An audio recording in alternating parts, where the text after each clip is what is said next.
Hello. Tonight, we begin with the most fascinating fairy tale.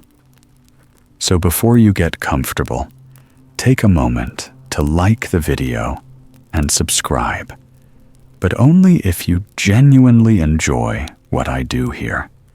And let me know in the comments where you're tuning in from and what time it is for you.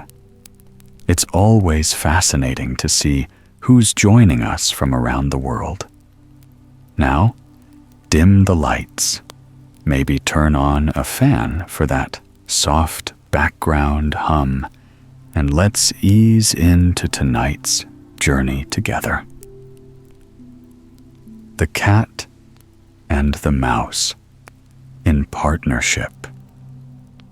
A cat had made acquaintance with a mouse and had spoken so much of the great love and friendship she felt for her that at last the mouse consented to live in the same house with her and to go shares in the housekeeping. But we must provide for the winter, or else we shall suffer hunger, said the cat. You, little mouse, cannot venture everywhere in case you run at last into a trap. This good counsel was followed, and a little pot of fat was bought, but they did not know where to put it. At length, after long consultation, the cat said, "I know of no place where it could be better put than in the church. No one will trouble to take it away from there. We will hide it in a corner, and we won't touch it till we are in want." So the little pot was placed in safety. But it was not long before the cat had a great longing for it, and said to the mouse, "I wanted to tell you, little mouse, that my cousin has a little son, white with brown spots, and she wants me to be godmother to it. Let me go out today, and do you take care of the house alone?" "Yes, go certainly," replied the mouse, "and when you eat anything good, think of me. I should very much like a drop of the red christening wine." But it was all untrue. The cat had no cousin, and had not been asked to be godmother.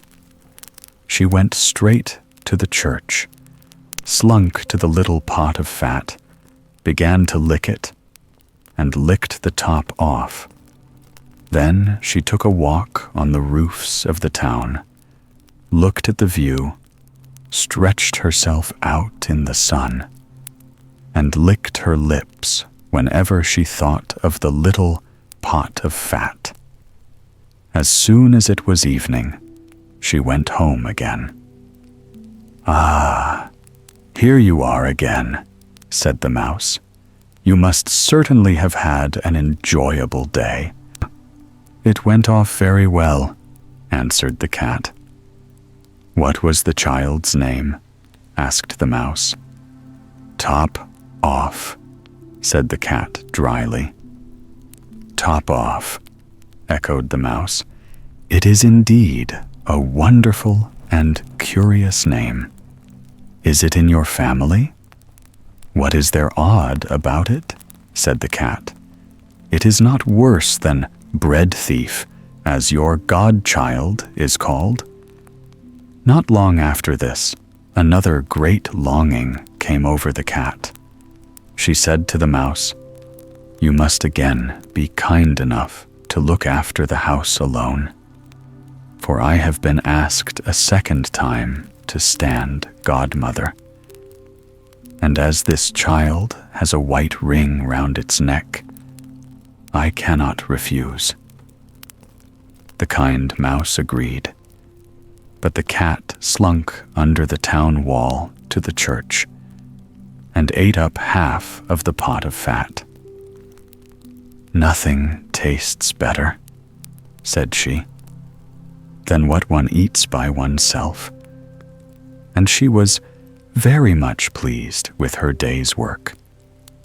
When she came home, the mouse asked, "What was this child called?" "Half Gone," answered the cat. "Half Gone? What a name! I have never heard it in my life. I don't believe it is in the calendar." Soon the cat's mouth began to water once more after her licking business. "All good things in threes," she said to the mouse. "I have again to stand godmother. The child is quite black and has very white paws, but not a single white hair on its body. This only happens once in 2 years, so you will let me go out?" "Top off, Half Gone," repeated the mouse. "They are such curious names. They make me very thoughtful." "Oh, you sit at home in your dark gray coat and your long tail," said the cat, "and you get fanciful. That comes of not going out in the day." The mouse had a good cleaning out while the cat was gone, and made the house tidy. But the greedy cat ate the fat every bit up. "When it is all gone, one can be at rest," she said to herself. And at night, she came home sleek and satisfied. The mouse asked at once after the third child's name. "It won't please you any better," said the cat. "He was called Clean Gone." "Clean Gone," repeated the mouse. "I do not believe that name has been printed any more than the others. Clean Gone. What can it mean?" She shook her head, curled herself up, and went to sleep. From this time on, no one asked the cat to stand godmother. But when the winter came, and there was nothing to be got outside, the mouse remembered their provision and said, "Come, cat, we will go to our pot of fat, which we have stored away. It will taste very good." "Yes, indeed," answered the cat. "It will taste as good to you as if you stretched your thin tongue out of the window." They started off, and when they reached it, they found the pot in its place, but quite empty. "Ah," said the mouse, "now I know what has happened. It has all come out. You are a true friend to me. You have eaten it all when you stood godmother. First the top off, then half of it gone, then—" "Will you be quiet?" screamed the cat. "Another word, and I will eat you up." Clean Gone was already on the poor mouse's tongue, and scarcely was it out than the cat made a spring at her, seized and swallowed her. You see, that is the way of the world. The Six Swans. A king was once hunting in a great wood, and he hunted the game so eagerly that none of his courtiers could follow him. When evening came on, he stood still and looked round him, and he saw that he had quite lost himself. He sought a way out, but could find none. Then he saw an old woman with a shaking head coming towards him, but she was a witch. "Good woman," he said to her. "Can you not show me the way out of the wood?" "Oh, certainly, Sir King," she replied. "I can quite well do that, but on one condition, which if you do not fulfill, you will never get out of the wood, and will die of hunger." "What is the condition?" asked the king. "I have a daughter," said the old woman, "who is so beautiful that she has not her equal in the world, and is well fitted to be your wife. If you will make her lady queen, I will show you the way out of the wood." The king, in his anguish of mind, consented, and the old woman led him to her little house, where her daughter was sitting by the fire. She received the king as if she were expecting him, and he saw that she was certainly very beautiful, but she did not please him, and he could not look at her without a secret feeling of horror. As soon as he had lifted the maiden onto his horse, the old woman showed him the way, and the king reached his palace, where the wedding was celebrated. The king had already been married once, and had by his first wife 7 children, 6 boys and 1 girl, whom he loved more than anything in the world. And now, because he was afraid that their stepmother might not treat them well and might do them harm, he put them in a lonely castle that stood in the middle of a wood. It lay so hidden, and the way to it was so hard to find, that he himself could not have found it out had not a wise woman given him a reel of thread which possessed a marvelous property. When he threw it before him, it unwound itself and showed him the way. But the king went so often to his dear children that the queen was offended at his absence. She grew curious and wanted to know what he had to do quite alone in the wood.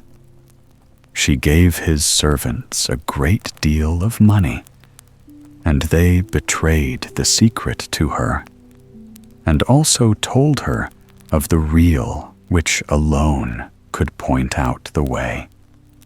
She had no rest now till she had found out where the king guarded the reel, and then she made some little white shirts, and, as she had learnt from her witch mother, sewed an enchantment in each of them.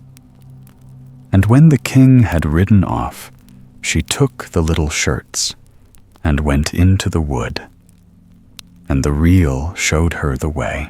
The children, who saw someone coming in the distance, thought it was their dear father coming to them, and sprang to meet him very joyfully.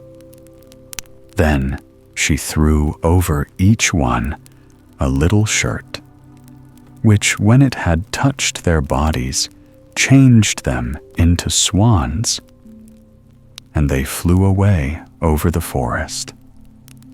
The queen went home quite satisfied, and thought she had got rid of her stepchildren. But the girl had not run to meet her with her brothers, and she knew nothing of her. The next day, the king came to visit his children, but he found no one but the girl. "Where are your brothers?" asked the king. "Alas, dear father," she answered, "they have gone away and left me all alone." And she told him that, looking out of her little window, she had seen her brothers flying over the wood in the shape of swans, and she showed him the feathers which they had let fall in the yard, and which she had collected. The king mourned, but he did not think that the queen had done the wicked deed. And as he was afraid the maiden would also be taken from him, he wanted to take her with him. But she was afraid of the stepmother, and begged the king to let her stay just one night more in the castle in the wood. The poor maiden thought, "My home is no longer here. I will go and seek my brothers." And when night came, she fled away into the forest. She ran all through the night and the next day, till she could go no farther for weariness. Then she saw a little hut, went in, and found a room with 6 little beds. She was afraid to lie down on one, so she crept under one of them, lay on the hard floor, and was going to spend the night there. But when the sun had set, she heard a noise and saw 6 swans flying in at the window. They stood on the floor and blew at one another, and blew all their feathers off, and their swan skin came off like a shirt. Then the maiden recognized her brothers, and overjoyed she crept out from under the bed. Her brothers were not less delighted than she to see their little sister again. But their joy did not last long. "You cannot stay here," they said to her. "This is a den of robbers. If they were to come here and find you, they would kill you." "Could you not protect me?" asked the little sister. "No," they answered, "for we can only lay aside our swan skins for a quarter of an hour every evening. For this time we regain our human forms, but then we are changed into swans again." Then the little sister cried and said, "Can you not be freed?" "Oh, no," they said. "The conditions are too hard. You must not speak or laugh for 6 years, and must make in that time 6 shirts for us out of star flowers. If a single word comes out of your mouth, all your labor is vain." And when the brothers had said this, the quarter of an hour came to an end, and they flew away out of the window as swans. But the maiden had determined to free her brothers, even if it should cost her her life. She left the hut, went into the forest, climbed a tree, and spent the night there. The next morning she went out, collected star flowers, and began to sew.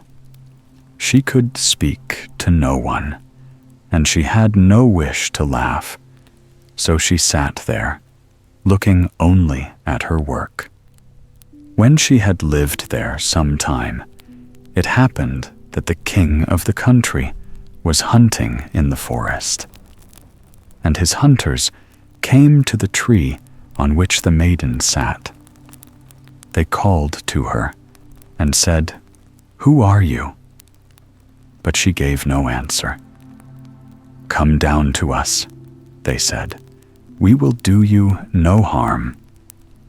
But she shook her head silently. As they pressed her further with questions, she threw them the golden chain from her neck. But they did not leave off, and she threw them her girdle, and when this was no use, her garters, and then her dress. The huntsman would not leave her alone, but climbed the tree, lifted the maiden down, and led her to the king. The king asked, "Who are you? What are you doing up that tree?" But she answered nothing. He asked her in all the languages he knew, but she remained as dumb as a fish. Because she was so beautiful, however, the king's heart was touched, and he was seized with a great love for her. He wrapped her up in his cloak, placed her before him on his horse, and brought her to his castle. There he had her dressed in rich clothes, and her beauty shone out as bright as day. But not a word could be drawn from her.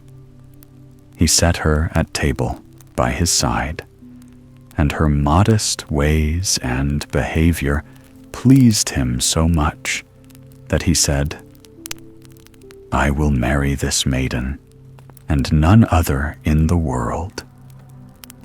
And after some days, he married her. But the king had a wicked mother who was displeased with the marriage and said wicked things of the young queen. "Who knows who this girl is?" she said. "She cannot speak and is not worthy of a king." After a year, when the queen had her first child, the old mother took it away from her. Then she went to the king and said that the queen had killed it. The king would not believe it and would not allow any harm to be done her. But she sat quietly, sewing at the shirts and troubling herself about nothing. The next time she had a child, the wicked mother did the same thing. But the king could not make up his mind to believe her. He said, "She is too sweet and good to do such a thing as that. If she were not dumb and could defend herself, her innocence would be proved." But when the third child was taken away, and the queen was again accused, and could not utter a word in her own defense, the king was obliged to give her over to the law, which decreed that she must be burnt to death.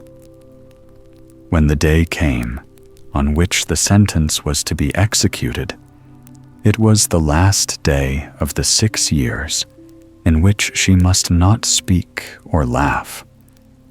And now she had freed her dear brothers from the power of the enchantment. The 6 shirts were done. There was only the left sleeve, wanting to the last. When she was led to the stake, she laid the shirts on her arm, and as she stood on the pile and the fire was about to be lighted, she looked around her and saw 6 swans flying through the air. Then she knew that her release was at hand, and her heart danced for joy. The swans fluttered round her and hovered low so that she could throw the shirts over them. When they had touched them, the swan skins fell off, and her brothers stood before her, living, well, and beautiful. Only the youngest had a swan's wing instead of his left arm. They embraced and kissed each other, and the queen went to the king, who was standing by in great astonishment, and began to speak to him, saying, "Dearest husband, now I can speak and tell you openly that I am innocent and have been falsely accused. She told him of the old woman's deceit, and how she had taken the 3 children away and hidden them. Then they were fetched, to the great joy of the king, and the wicked mother came to no good end. But the king and the queen, with their 6 brothers, lived many years in happiness and peace. The Dragon of the North. Very long ago, as old people have told me, there lived a terrible monster who came out of the north and laid waste whole tracts of country, devouring both men and beasts. And this monster was so destructive that it was feared that unless help came, no living creature would be left on the face of the earth. It had a body like an ox, and legs like a frog, 2 short forelegs, and 2 long ones behind. And besides that, it had a tail like a serpent, 10 fathoms in length. When it moved, it jumped like a frog, and with every spring, it covered half a mile of ground. Fortunately, its habit was to remain for several years in the same place, and not to move on till the whole neighborhood was eaten up. Nothing could hunt it, because its whole body was covered with scales, which were harder than stone or metal. Its 2 great eyes shone by night, and even by day, like the brightest lamps, and anyone who had the ill luck to look into those eyes became, as it were, bewitched, and was obliged to rush of his own accord into the monster's jaws.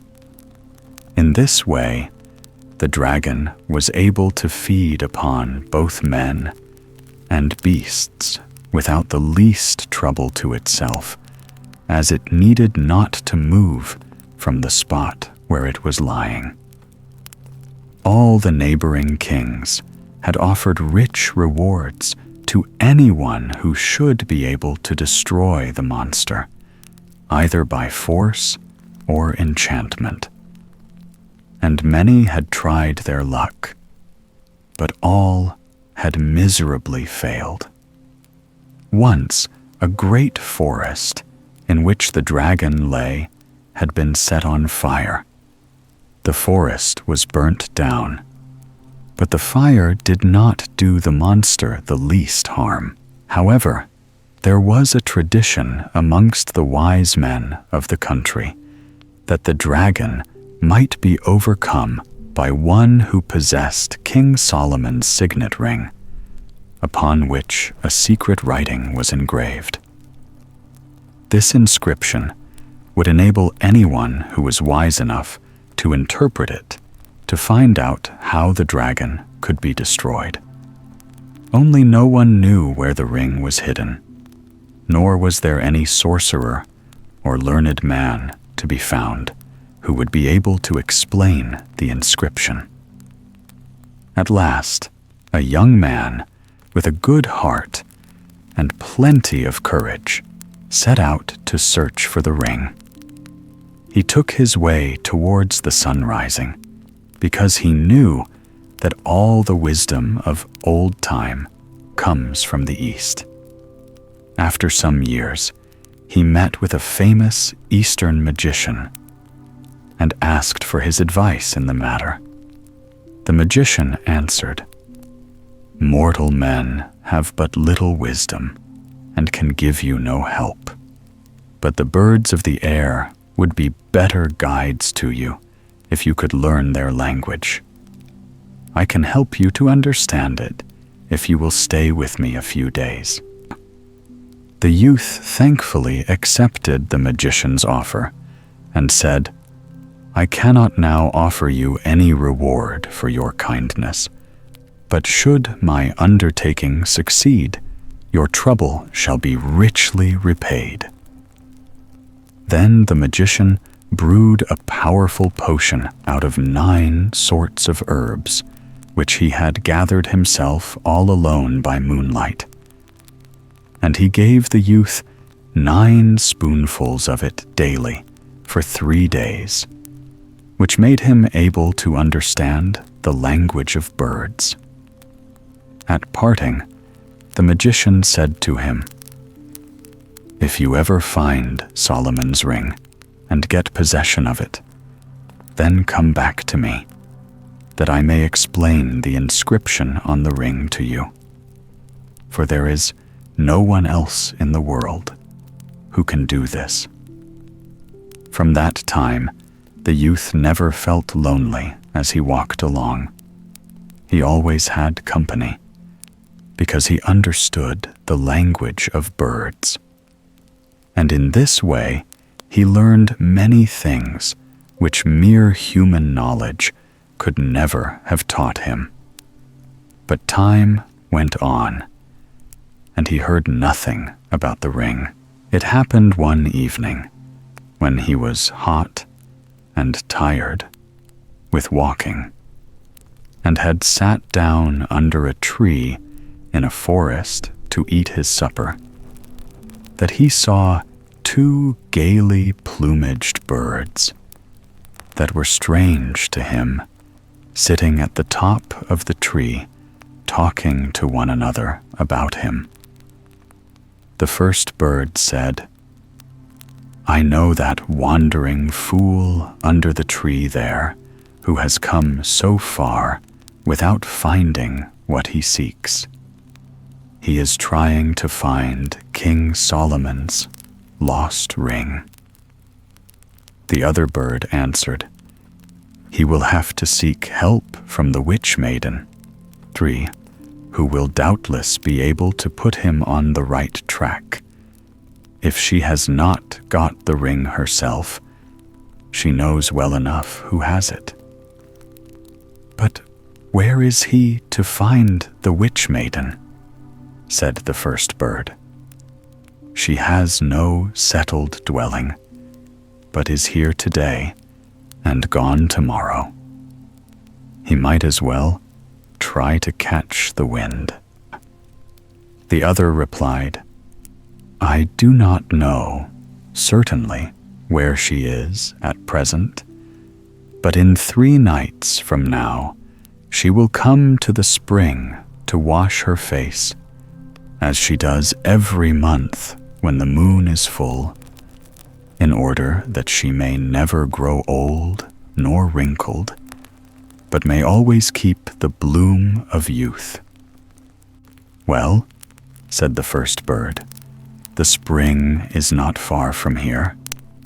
Shall we go and see how it is she does it?" "Willingly, if you like," said the other.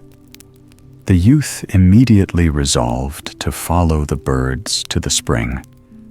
Only 2 things made him uneasy. First, lest he might be asleep when the birds went, and secondly, lest he might lose sight of them, since he had not wings to carry him along so swiftly. He was too tired to keep awake all night, yet his anxiety prevented him from sleeping soundly, and when with the earliest dawn he looked up to the treetop, he was glad to see his feathered companions still asleep with their heads under their wings. He ate his breakfast and waited until the birds should start, but they did not leave the place all day. They hopped about from one tree to another, looking for food, all day long until the evening, when they went back to their old perch to sleep. The next day, the same thing happened. But on the 3rd morning, one bird said to the other, "Today, we must go to the spring to see the witch maiden wash her face." They remained on the tree till noon. Then they flew away and went towards the south. The young man's heart beat with anxiety lest he should lose sight of his guides, but he managed to keep the birds in view until they again perched upon a tree. The young man ran after them until he was quite exhausted and out of breath. And after 3 short rests, the birds at length reached a small open space in the forest, on the edge of which they placed themselves on the top of a high tree. When the youth had overtaken them, he saw that there was a clear spring in the middle of the space. He sat down at the foot of the tree upon which the birds were perched, and listened attentively to what they were saying to each other. "The sun is not down yet," said the first bird. "We must wait yet a while till the moon rises and the maiden comes to the spring. Do you think she will see that young man sitting under the tree? Nothing is likely to escape her eyes, certainly not a young man," said the other bird. "Will the youth have the sense not to let himself be caught in her toils?" "We will wait," said the first bird, "and see how they get on together."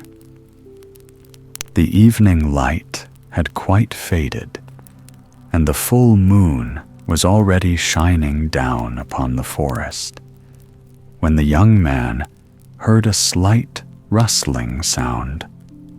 After a few moments, there came out of the forest a maiden, gliding over the grass so lightly that her feet seemed scarcely to touch the ground, and stood beside the spring. The youth could not turn away his eyes from the maiden, for he had never in his life seen a woman so beautiful. Without seeming to notice anything, she went to the spring, looked up to the full moon, then knelt down and bathed her face 9 times, then looked up to the moon again and walked 9 times round the well. And as she walked, she sang this song: "Full-faced moon, with light unshaded, let my beauty ne'er be faded. Never let my cheek grow pale. While the moon is waning nightly, may the maiden bloom more brightly. May her freshness never fail." Then she dried her face with her long hair and was about to go away, when her eye suddenly fell upon the spot where the young man was sitting, and she turned towards the tree. The youth rose and stood waiting. Then the maiden said, "You ought to have a heavy punishment, because you have presumed to watch my secret doings in the moonlight. But I will forgive you this time, because you are a stranger and knew no better. But you must tell me truly who you are, and how you came to this place, where no mortal has ever set foot before." The youth answered humbly, "Forgive me, beautiful maiden, if I have unintentionally offended you. I chanced to come here after long wandering, and found a good place to sleep under this tree. At your coming, I did not know what to do, but stayed where I was, because I thought my silent watching could not offend you. The maiden answered kindly, "Come and spend this night with us. You will sleep better on a pillow than on damp moss." The youth hesitated for a little, but presently he heard the birds saying from the top of the tree, "Go where she calls you, but take care to give no blood, or you will sell your soul." So the youth went with her, and soon they reached a beautiful garden, where stood a splendid house, which glittered in the moonlight as if it was all built out of gold and silver. When the youth entered, he found many splendid chambers, each one finer than the last. Hundreds of tapers burnt about golden candlesticks, and shed a light like the brightest day. At length, they reached a chamber where a table was spread with the most costly dishes. At the table were placed 2 chairs, one of silver, the other of gold. The maiden seated herself upon the golden chair and offered the silver one to her companion. They were served by maidens dressed in white, whose feet made no sound as they moved about, and not a word was spoken during the meal. Afterwards, the youth and the witch maiden conversed pleasantly together, until a woman, dressed in red, came in to remind them that it was bedtime. The youth was now shown into another room, containing a silken bed with down cushions, where he slept delightfully. Yet he seemed to hear a voice near his bed, which repeated to him, "Remember to give no blood."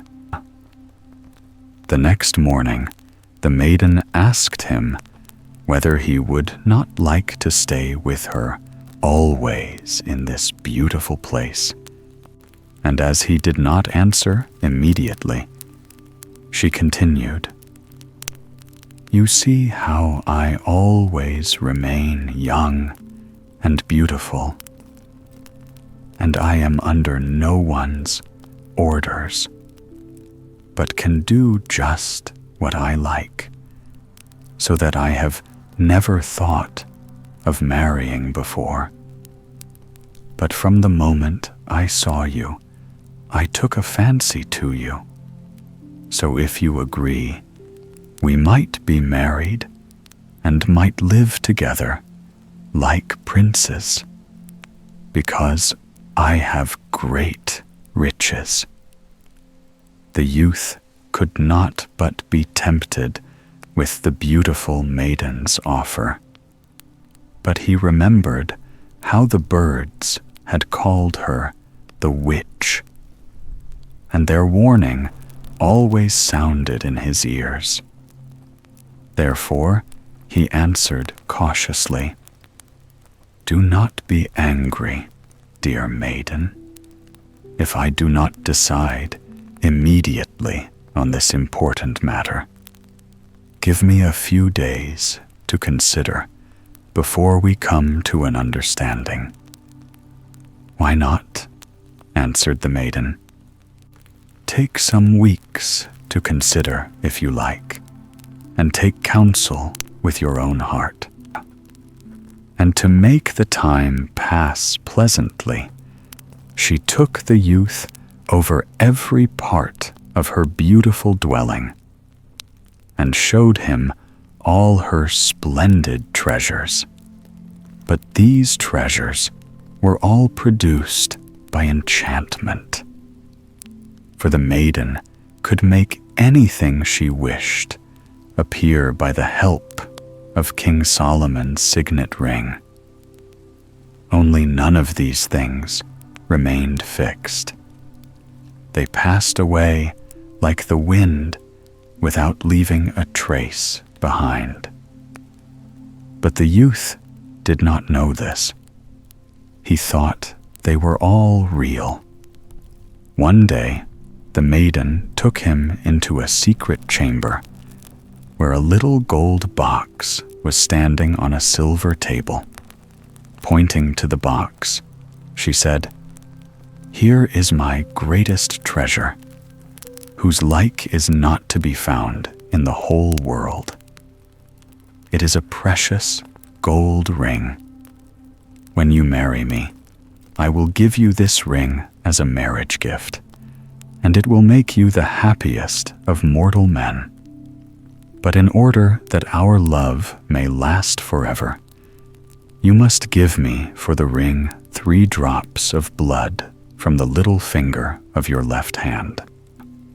When the youth heard these words, a cold shudder ran over him, for he remembered that his soul was at stake. He was cunning enough, however, to conceal his feelings and to make no direct answer. But he only asked the maiden, as if carelessly, what was remarkable about the ring. She answered, "No mortal is able entirely to understand the power of this ring, because no one thoroughly understands the secret signs engraved upon it. But even with my half-knowledge, I can work great wonders. If I put the ring upon the little finger of my left hand, then I can fly like a bird through the air, wherever I wish to go. If I put it on the 3rd finger of my left hand, I am invisible, and I can see everything that passes around me, though no one can see me. If I put the ring upon the middle finger of my left hand, then neither fire nor water nor any sharp weapon can hurt me. If I put it on the forefinger of my left hand, then I can, with its help, produce whatever I wish. I can, in a single moment, build houses or anything I desire. Finally, as long as I wear the ring on the thumb of my left hand, that hand is so strong that it can break down rocks and walls. Besides these, the ring has other secret signs, which, as I said, no one can understand. No doubt it contains secrets of great importance. The ring formerly belonged to King Solomon, the wisest of kings, during whose reign the wisest men lived. But it is not known whether this ring was ever made by mortal hands. It is supposed that an angel gave it to the wise king. When the youth heard all this, he determined to try and get possession of the ring. Though he did not quite believe in all its wonderful gifts, he wished the maiden would let him have it in his hand. But he did not quite like to ask her to do so. And after a while, she put it back into the box. A few days after they were again speaking of the magic ring, and the youth said, "I do not think it possible that the ring can have all the power you say it has." Then the maiden opened the box and took the ring out, and it glittered as she held it like the clearest sunbeam. She put it on the middle finger of her left hand and told the youth to take a knife and try as hard as he could to cut her with it, for he would not be able to hurt her. He was unwilling at first, but the maiden insisted.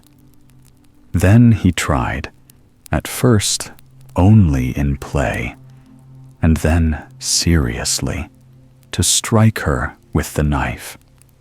But an invisible wall of iron seemed to be between them, and the maiden stood before him, laughing and unhurt.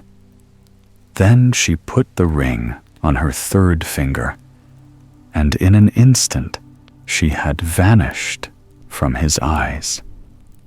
Presently she was beside him again, laughing, and holding the ring between her fingers.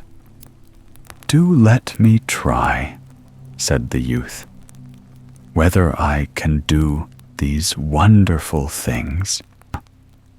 The maiden, suspecting no treachery, gave him the magic ring. The youth pretended to have forgotten what to do, and asked what finger he must put the ring on so that no sharp weapon could hurt him. "Oh, the middle finger of your left hand," the maiden answered, laughing. She took the knife and tried to strike the youth, and he even tried to cut himself with it, but found it impossible. Then he asked the maiden to show him how to split stones and rocks with the help of the ring. So she led him into a courtyard where stood a great boulder stone. "Now," she said, "put the ring upon the thumb of your left hand, and you will see how strong that hand has become." The youth did so, and found to his astonishment that with a single blow of his fist, the stone flew into 1,000 pieces. Then the youth bethought him that he who does not use his luck when he has it is a fool, and that this was a chance which once lost might never return. So while they stood laughing at the shattered stone, he placed the ring, as if in play, upon the third finger of his left hand. "Now," said the maiden, "you are invisible to me until you take the ring off again." But the youth had no mind to do that. On the contrary, he went farther off, then put the ring on the little finger of his left hand, and soared into the air like a bird. When the maiden saw him flying away, she thought at first that he was still in play, and cried, "Come back, friend, for now you see I have told you the truth." But the young man never came back. Then the maiden saw she was deceived, and bitterly repented that she had ever trusted him with the ring. The young man never halted in his flight until he reached the dwelling of the wise magician who had taught him the speech of birds. The magician was delighted to find that his search had been successful, and at once set to work to interpret the secret signs engraved upon the ring. But it took him 7 weeks to make them out clearly. Then he gave the youth the following instructions how to overcome the dragon of the north. You must have an iron horse cast, which must have little wheels under each foot. You must also be armed with a spear 2 fathoms long, which you will be able to wield by means of the magic ring upon your left thumb. The spear must be as thick in the middle as a large tree, and both its ends must be sharp. In the middle of the spear, you must have 2 strong chains, 10 fathoms in length. As soon as the dragon has made himself fast to the spear, which you must thrust through his jaws, you must spring quickly from the iron horse and fasten the ends of the chains firmly to the ground with iron stakes, so that he cannot get away from them. After 2 or 3 days, the monster's strength will be so far exhausted that you will be able to come near him. Then you can put Solomon's ring upon your left thumb and give him the finishing stroke, but keep the ring on your 3rd finger until you have come close to him, so that the monster cannot see you, else he might strike you dead with his long tail. But when all is done, take care you do not lose the ring, and that no one takes it from you by cunning. The young man thanked the magician for his directions and promised, should they succeed, to reward him. But the magician answered, "I have profited so much by the wisdom the ring has taught me that I desire no other reward." Then they parted, and the youth quickly flew home through the air. After remaining in his own home for some weeks, he heard people say that the terrible dragon of the north was not far off and might shortly be expected in the country. The king announced publicly that he would give his daughter in marriage, as well as a large part of his kingdom, to whosoever should free the country from the monster. The youth then went to the king and told him that he had good hopes of subduing the dragon if the king would grant him all he desired for the purpose. The king willingly agreed, and the iron horse, the great spear, and the chains were all prepared as the youth requested. When all was ready, it was found that the iron horse was so heavy that 100 men could not move it from the spot. So the youth found there was nothing for it but to move it with his own strength by means of the magic ring.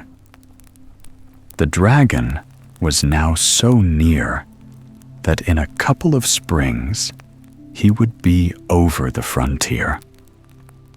The youth now began to consider how he should act. For if he had to push the iron horse from behind, he could not ride upon it, as the sorcerer had said he must. But a raven unexpectedly gave him this advice: ride upon the horse and push the spear against the ground, as if you were pushing off a boat from the land. The youth did so, and found that in this way he could easily move forwards. The dragon had his monstrous jaws wide open, all ready for his expected prey. A few paces nearer, and man and horse would have been swallowed up by them. The youth trembled with horror, and his blood ran cold, yet he did not lose his courage. But, holding the iron spear upright in his hand, he brought it down with all his might, right through the monster's lower jaw. Then, quick as lightning, he sprang from his horse before the dragon had time to shut his mouth. A fearful clap like thunder which could be heard for miles around, now warned him that the dragon's jaws had closed upon the spear. When the youth turned round, he saw the point of the spear sticking up high above the dragon's upper jaw, and knew that the other end must be fastened firmly to the ground. But the dragon had got his teeth fixed in the iron horse, which was now useless. The youth now hastened to fasten down the chains to the ground by means of the enormous iron pegs which he had provided. The death struggle of the monster lasted 3 days and 3 nights. In his writhing, he beat his tail so violently against the ground that at 10 miles distance the earth trembled as if with an earthquake. When he at length lost power to move his tail, the youth, with the help of the ring, took up a stone which 20 ordinary men could not have moved, and beat the dragon so hard about the head with it that very soon the monster lay lifeless before him. You can fancy how great was the rejoicing when the news was spread abroad that the terrible monster was dead. His conqueror was received into the city with as much pomp as if he had been the mightiest of kings. The old king did not need to urge his daughter to marry the slayer of the dragon. He found her already willing to bestow her hand upon this hero, who had done all alone what whole armies had tried in vain to do. In a few days, a magnificent wedding was celebrated, at which the rejoicings lasted 4 whole weeks, for all the neighboring kings had met together to thank the man who had freed the world from their common enemy. But everyone forgot amid the general joy that they ought to have buried the dragon's monstrous body, for it began now to have such a bad smell that no one could live in the neighborhood, and before long the whole air was poisoned, and a pestilence broke out, which destroyed many hundreds of people. In this distress, the king's son-in-law resolved to seek help once more from the Eastern magician, to whom he at once traveled through the air like a bird by the help of the ring. But there is a proverb which says that ill-gotten gains never prosper, and the prince found that the stolen ring brought him ill luck after all. The witch maiden had never rested night nor day until she had found out where the ring was. As soon as she had discovered, by means of magical arts, that the prince, in the form of a bird, was on his way to the Eastern magician, she changed herself into an eagle and watched in the air until the bird she was waiting for came in sight. For she knew him at once by the ring which was hung round his neck by a ribbon. Then the eagle pounced upon the bird, and the moment she seized him in her talons, she tore the ring from his neck before the man in bird's shape had time to prevent her. Then the eagle flew down to the earth with her prey, and the two stood face to face once more in human form.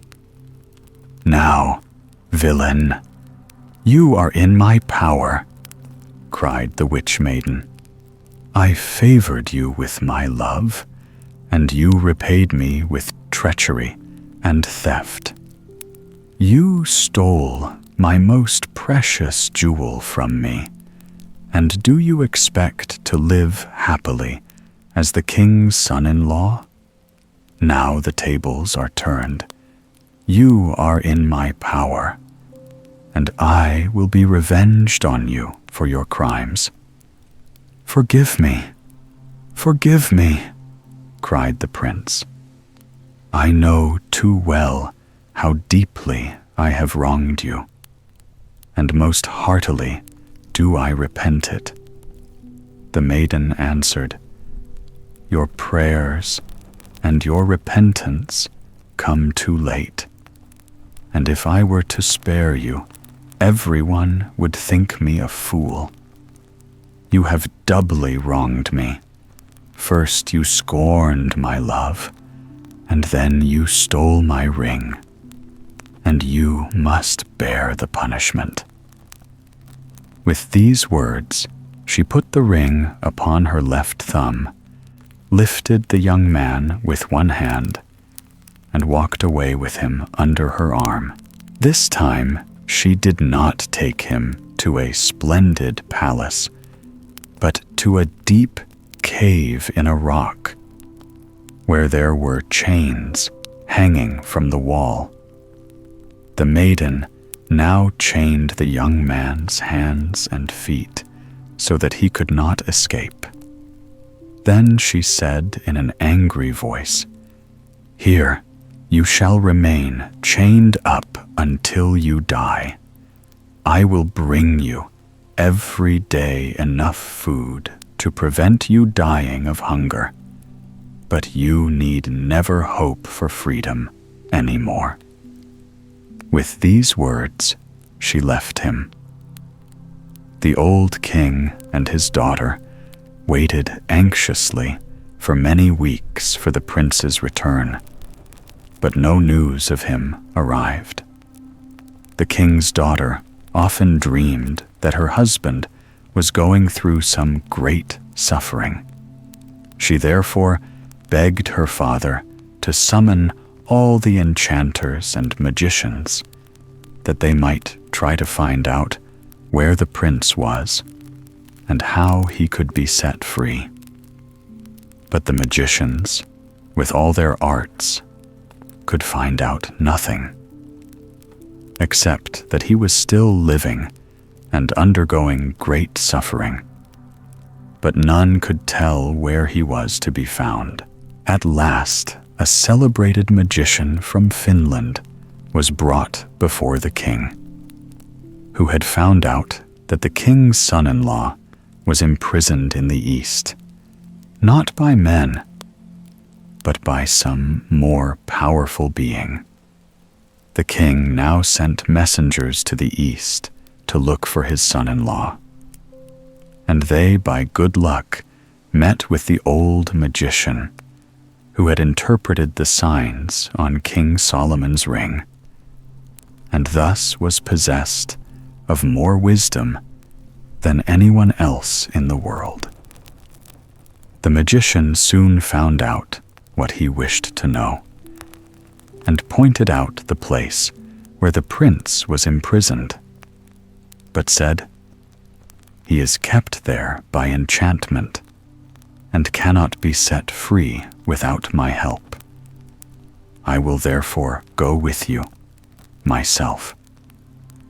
So they all set out, guided by birds, and after some days came to the cave where the unfortunate prince had been chained up for nearly 7 years. He recognized the magician immediately, but the old man did not know him. He had grown so thin. However, he undid the chains by the help of magic and took care of the prince until he recovered and became strong enough to travel. When he reached home, he found that the old king had died that morning, so that he was now raised to the throne. And now, after his long suffering, came prosperity, which lasted to the end of his life. But he never got back the magic ring, nor has it ever again been seen by mortal eyes. Now, if you had been the prince, would you not rather have stayed with the pretty witch maiden? Story of the Emperor's New Clothes. Many years ago, there lived an emperor who was so fond of new clothes that he spent all his money on them in order to be beautifully dressed. He did not care about his soldiers. He did not care about the theater. He only liked to go out walking, to show off his new clothes. He had a coat for every hour of the day. And just as they say of a king, "He is in the council chamber," they always said here, the emperor is in the wardrobe. In the great city in which he lived, there was always something going on. Every day, many strangers came there. One day, 2 impostors arrived who gave themselves out as weavers and said that they knew how to manufacture the most beautiful cloth imaginable. Not only were the texture and pattern uncommonly beautiful, but the clothes which were made of the stuff possessed this wonderful property that they were invisible to anyone who was not fit for his office, or who was unpardonably stupid. Those must indeed be splendid clothes, thought the emperor. If I had them on, I could find out which men in my kingdom are unfit for the offices they hold. I could distinguish the wise from the stupid. Yes, this cloth must be woven for me at once. And he gave both the impostors much money so that they might begin their work. They placed 2 weaving looms and began to do as if they were working, but they had not the least thing on the looms. They also demanded the finest silk and the best gold, which they put in their pockets, and worked at the empty looms till late into the night. I should like very much to know how far they have got on with the cloth, thought the emperor. But he remembered when he thought about it that whoever was stupid or not fit for his office would not be able to see it. Now he certainly believed that he had nothing to fear for himself, but he wanted first to send somebody else in order to see how he stood with regard to his office. Everybody in the whole town knew what a wonderful power the cloth had, and they were all curious to see how bad or how stupid their neighbor was. I will send my old and honored minister to the weavers, thought the emperor. He can judge best what the cloth is like, for he has intellect. And no one understands his office better than he. Now the good old minister went into the hall where the 2 impostors sat working at the empty weaving looms. Dear me, thought the old minister, opening his eyes wide. I can see nothing. But he did not say so. Both the impostors begged him to be so kind as to step closer, and asked him if it were not a beautiful texture and lovely colors. They pointed to the empty loom, and the poor old minister went forward, rubbing his eyes. But he could see nothing, for there was nothing there. Dear, dear, thought he, can I be stupid? I have never thought that, and nobody must know it. Can I be not fit for my office? No, I must certainly not say that I cannot see the cloth. Have you nothing to say about it? Asked one of the men who was weaving. Oh, it is lovely, most lovely, answered the old minister, looking through his spectacles. What a texture! What colors! Yes, I will tell the emperor that it pleases me very much. Now we are delighted at that, said both the weavers, and thereupon they named the colors and explained the make of the texture. The old minister paid great attention, so that he could tell the same to the emperor when he came back to him, which he did. The impostors now wanted more money, more silk, and more gold to use in their weaving. They put it all in their own pockets, and there came no threads on the loom, but they went on as they had done before, working at the empty loom. The emperor soon sent another worthy statesman to see how the weaving was getting on, and whether the cloth would soon be finished. It was the same with him as the first one. He looked and looked, but because there was nothing on the empty loom, he could see nothing. Is it not a beautiful piece of cloth? Asked the two impostors, and they pointed to and described the splendid material which was not there. Stupid I am not, thought the man. So it must be my good office for which I am not fitted. It is strange, certainly, but no one must be allowed to notice it. And so he praised the cloth which he did not see, and expressed to them his delight at the beautiful colors and the splendid texture. Yes, it is quite beautiful, he said to the emperor. Everybody in the town was talking of the magnificent cloth.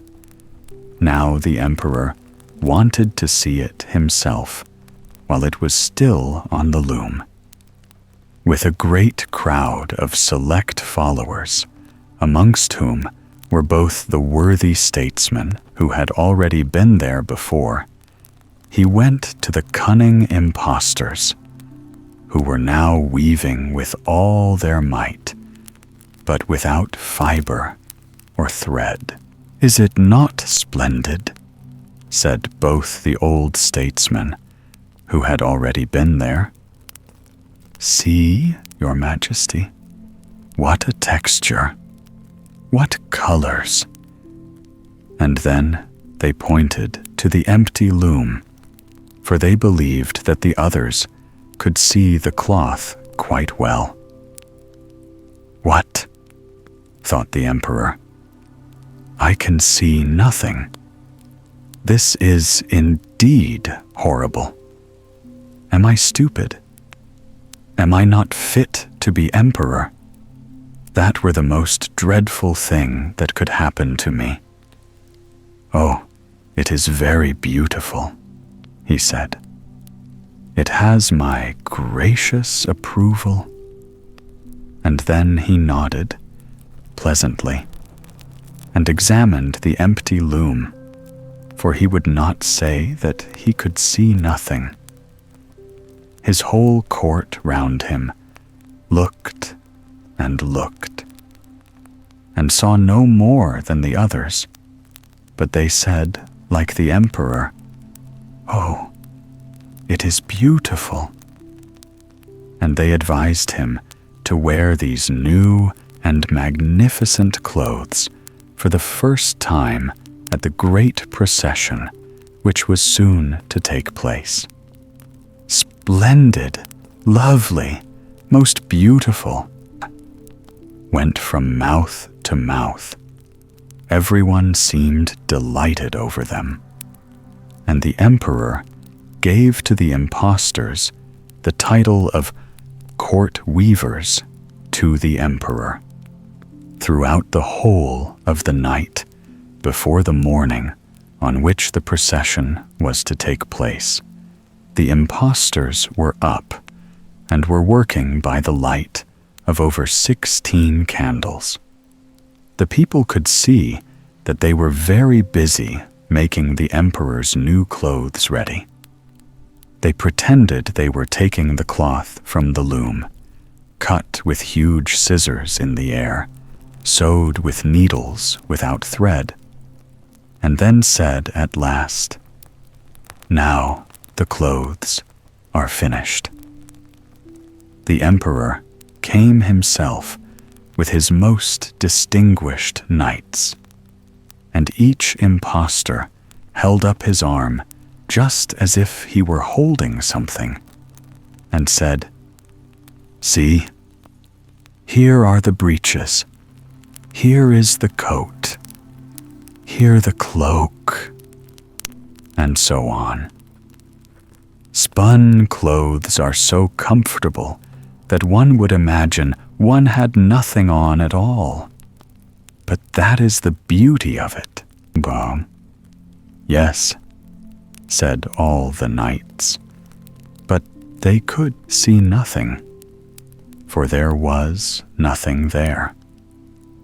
"Will it please your majesty graciously to take off your clothes?" said the impostors. "Then we will put on the new clothes, here before the mirror."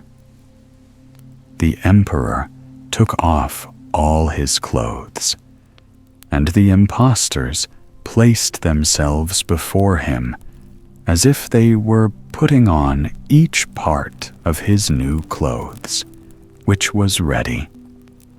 And the emperor turned and bent himself in front of the mirror. "How beautifully they fit! How well they sit!" said everybody. "What material! What colors! It is a gorgeous suit." "They are waiting outside with the canopy, which your majesty is wont to have borne over you in the procession," announced the master of the ceremonies. "Look, I am ready," said the emperor. "Doesn't it sit well?" And he turned himself again to the mirror to see if his finery was on all right.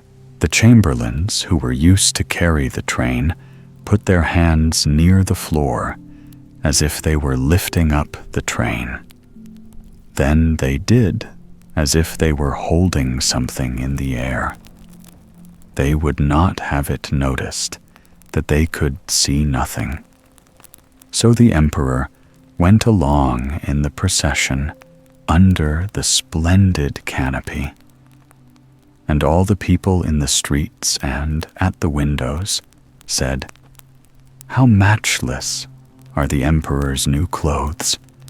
That train fastened to his dress, how beautifully it hangs!" No one wished it to be noticed that he could see nothing, for then he would have been unfit for his office, or else very stupid. None of the emperor's clothes had met with such approval as these had. "But he has nothing on," said a little child at last. "Just listen to the innocent child," said the father. And each one whispered to his neighbor what the child had said. "But he has nothing on," the whole of the people called out at last. This struck the emperor, for it seemed to him as if they were right. But he thought to himself, "I must go on with the procession now." And the chamberlains walked along still more uprightly, holding up the train, which was not there at all. The Golden Crab. Once upon a time, there was a fisherman who had a wife and 3 children. Every morning, he used to go out fishing, and whatever fish he caught, he sold to the king. One day, among the other fishes, he caught a golden crab. When he came home, he put all the fishes together into a great dish, but he kept the crab separate because it shone so beautifully, and placed it upon a high shelf in the cupboard. Now, while the old woman, his wife, was cleaning the fish, and had tucked up her gown so that her feet were visible, she suddenly heard a voice which said, let down thy petticoat, that lets thy feet be seen." She turned round in surprise, and then she saw the little creature, the golden crab. "What? You can speak, can you, you ridiculous crab?" she said, for she was not quite pleased at the crab's remarks. Then she took him up and placed him on a dish. When her husband came home and they sat down to dinner, they presently heard the crab's little voice saying, "Give me some too." They were all very much surprised, but they gave him something to eat. When the old man came to take away the plate which had contained the crab's dinner, he found it full of gold.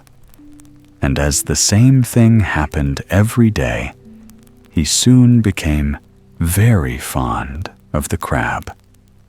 One day, the crab said to the fisherman's wife, "Go to the king and tell him I wish to marry his younger daughter."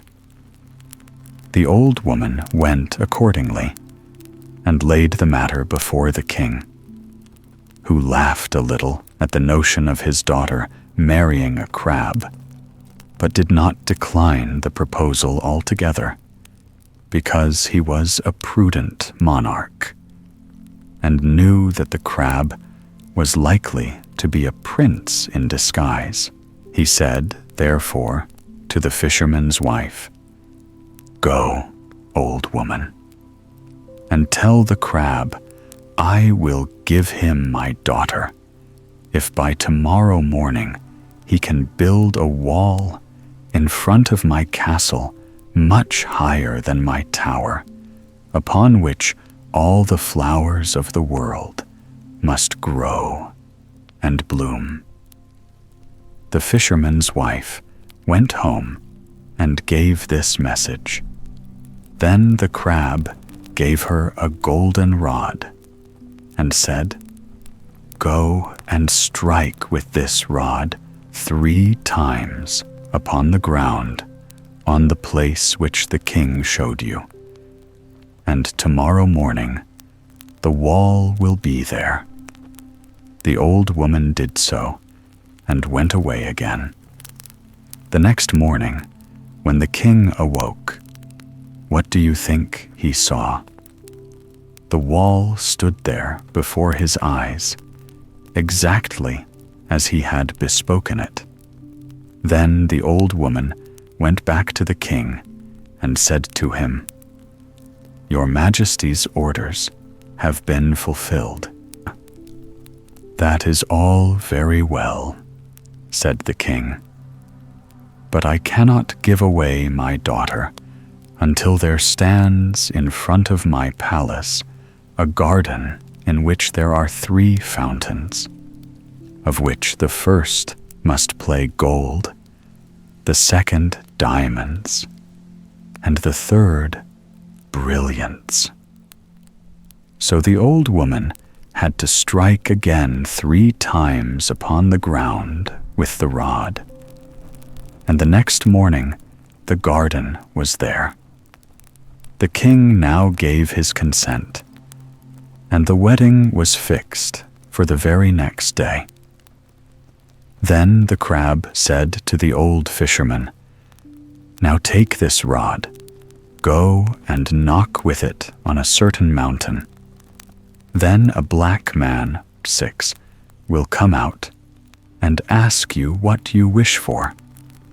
Answer him thus: Your master, the king, has sent me to tell you that you must send him his golden garment that is like the sun. Make him give you, besides, the queenly robes of gold and precious stones, which are like the flowery meadows, and bring them both to me. And bring me also the golden cushion." The old man went and did his errand. When he had brought the precious robes, the crab put on the golden garment and then crept upon the golden cushion. And in this way, the fisherman carried him to the castle, where the crab presented the other garment to his bride. Now the ceremony took place, and when the married pair were alone together, the crab made himself known to his young wife, and told her how he was the son of the greatest king in the world, and how he was enchanted, so that he became a crab by day, and was a man only at night. And he could also change himself into an eagle as often as he wished. No sooner had he said this than he shook himself, and immediately became a handsome youth. But the next morning he was forced to creep back again into his crab shell. And the same thing happened every day. But the princess's affection for the crab, and the polite attention with which she behaved to him, surprised the royal family very much. They suspected some secret, but though they spied and spied, they could not discover it. Thus a year passed away, and the princess had a son, whom she called Benjamin. But her mother still thought the whole matter very strange. At last she said to the king that he ought to ask his daughter whether she would not like to have another husband instead of the crab. But when the daughter was questioned, she only answered, "I am married to the crab, and him only will I have." Then the king said to her, "I will appoint a tournament in your honor, and I will invite all the princes in the world to it. And if any one of them pleases you, you shall marry him." In the evening, the princess told this to the crab, who said to her, "Take this rod, go to the garden gate and knock with it. Then a black man will come out and say to you, 'Why have you called me? And what do you require of me?' Answer him thus: 'Your master, the king, has sent me hither to tell you to send him his golden armor and his steed and the silver apple, and bring them to me.' The princess did so, and brought him what he desired. The following evening, the prince dressed himself for the tournament. Before he went, he said to his wife, "Now, mind you, do not say when you see me that I am the crab. For if you do this, evil will come of it. Place yourself at the window with your sisters. I will ride by and throw you the silver apple. Take it in your hand, but if they ask you who I am, say that you do not know."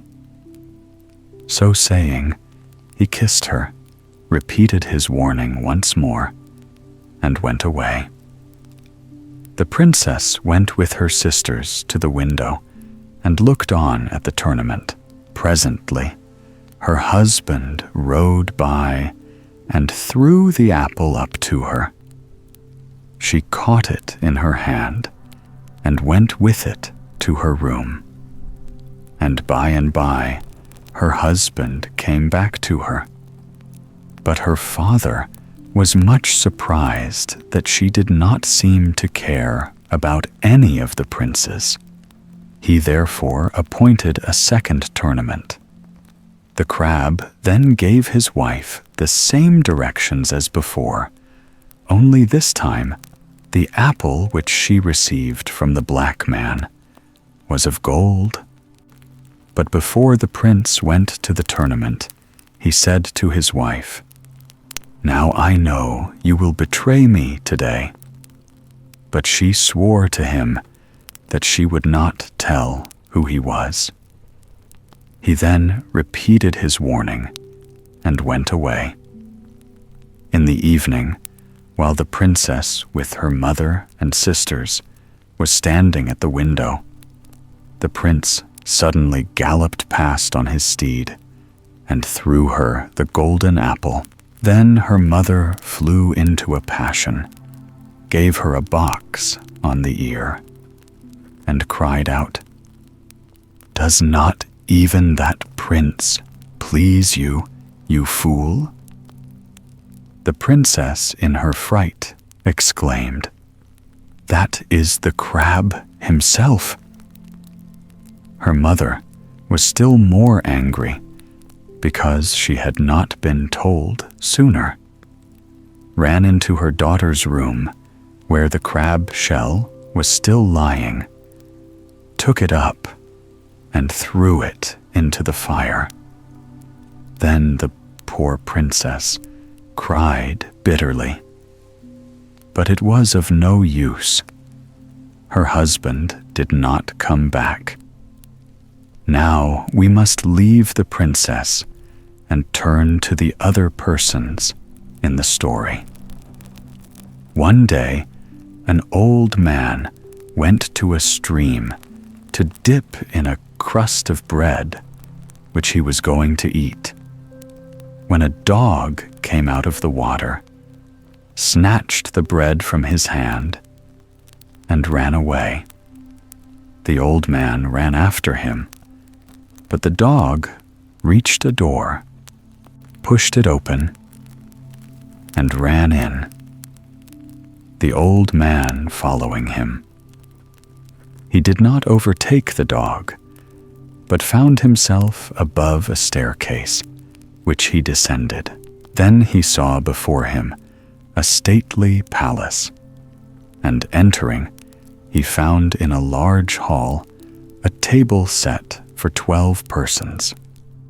He hid himself in the hall behind a great picture, that he might see what would happen. At noon, he heard a great noise, so that he trembled with fear. When he took courage to look out from behind the picture, he saw 12 eagles flying in. At this sight, his fear became still greater. The eagles flew to the basin of a fountain that was there and bathed themselves, when suddenly they were changed into 12 handsome youths. Now they seated themselves at the table, and one of them took up a goblet filled with wine and said, "A health to my father." And another said, "A health to my mother." And so the healths went round. Then one of them said, "A health to my dearest lady. Long may she live and well. But a curse on the cruel mother that burnt my golden shell." And so saying, he wept bitterly.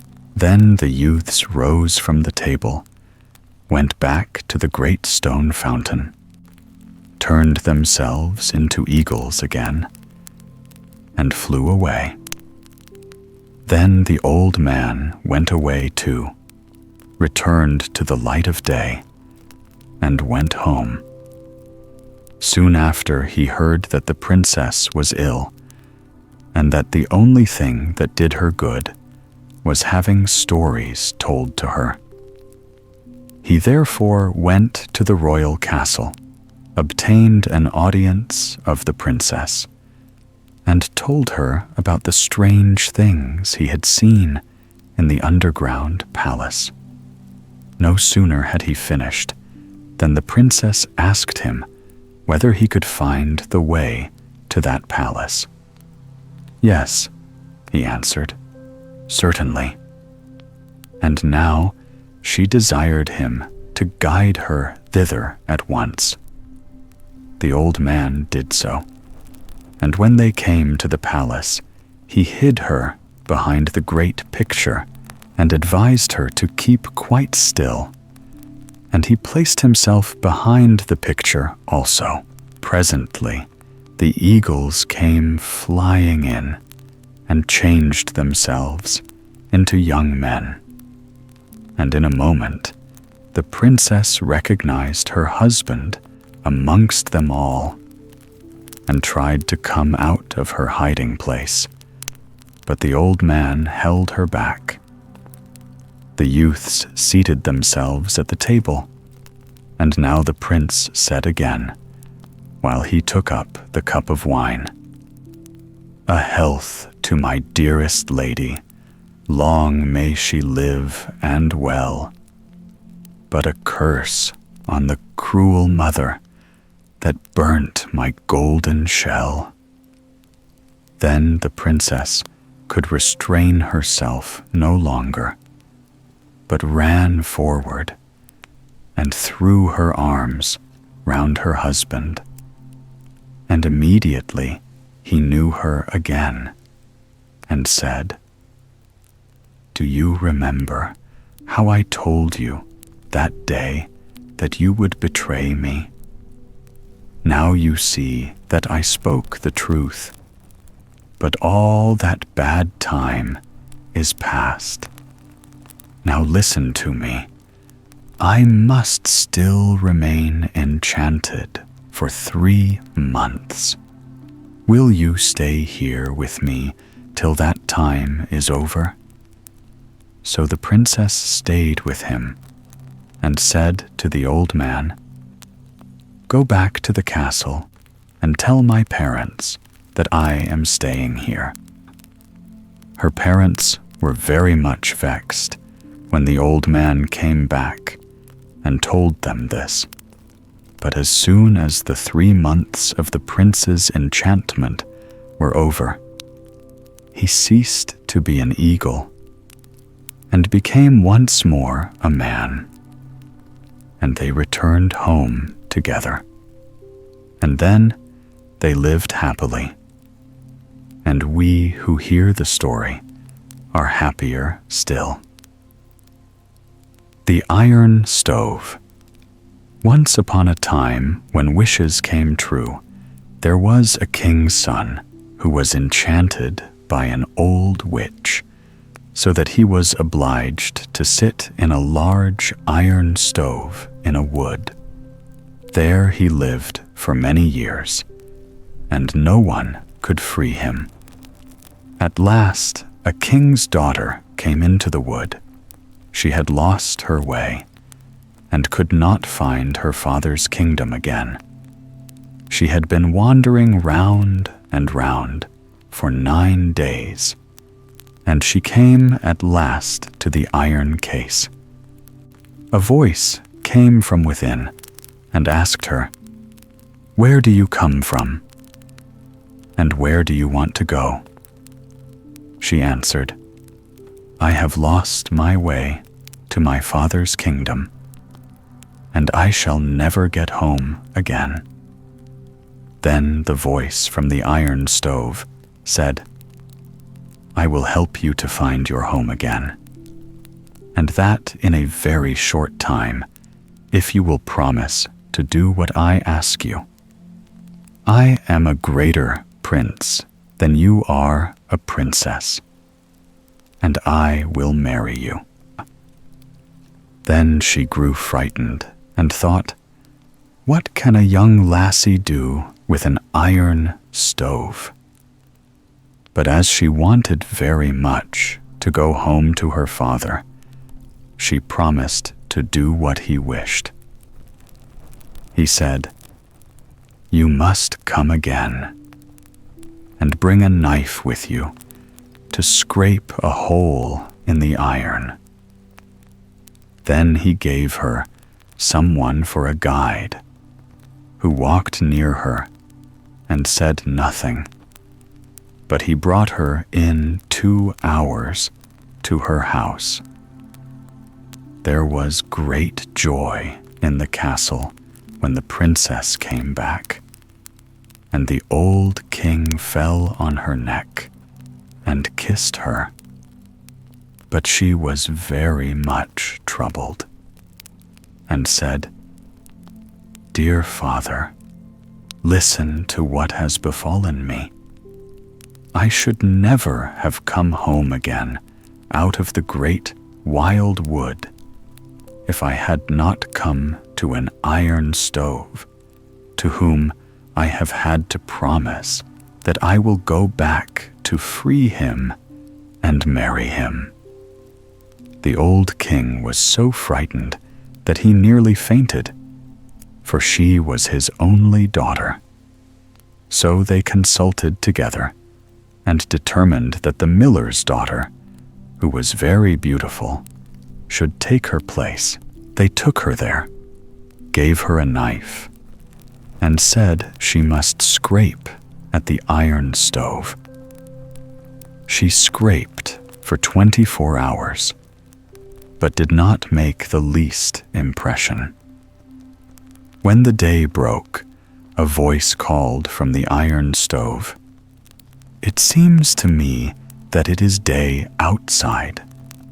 Then she answered, "It seems so to me. I think I hear my father's mill rattling." "So you are a miller's daughter. Then go away at once and tell the king's daughter to come." Then she went away and told the old king that the thing inside the iron stove would not have her, but wanted the princess. The old king was frightened, and his daughter wept. But they had a swineherd's daughter who was even more beautiful than the miller's daughter, and they gave her a piece of gold to go to the iron stove instead of the princess. Then she was taken out and had to scrape for 24 hours, but she could make no impression. As soon as the day broke, the voice from the stove called out, "It seems to be daylight outside." Then she answered, "It seems so to me too. I think I hear my father blowing his horn." "So you are a swineherd's daughter.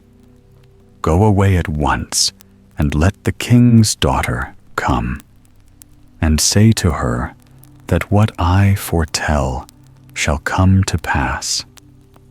And if she does not come, everything in the kingdom shall fall into ruin, and not one stone shall be left upon another." When the princess heard this, she began to cry. But it was no good. She had to keep her word. She took leave of her father, put a knife in her belt, and went to the iron stove in the wood.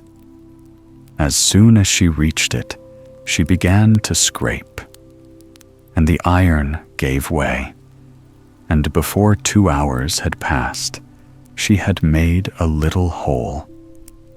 Then she peeped in and saw such a beautiful youth, all shining with good and precious stones, that she fell in love with him on the spot. So she scraped away harder than ever, and made the hole so large that he could get out. Then he said, "You are mine, and I am thine. You are my bride and have set me free." He wanted to take her with him to his kingdom, but she begged him just to let her go once more to her father. And the prince let her go, but told her not to say more than 3 words to her father, then to come back again. So she went home, but alas, she said more than 3 words, and immediately the iron stove vanished and went away over a mountain of glass and sharp swords. But the prince was free and was no longer shut up in it. Then she said goodbye to her father and took a little money with her, and went again into the great wood to look for the iron stove. But she could not find it.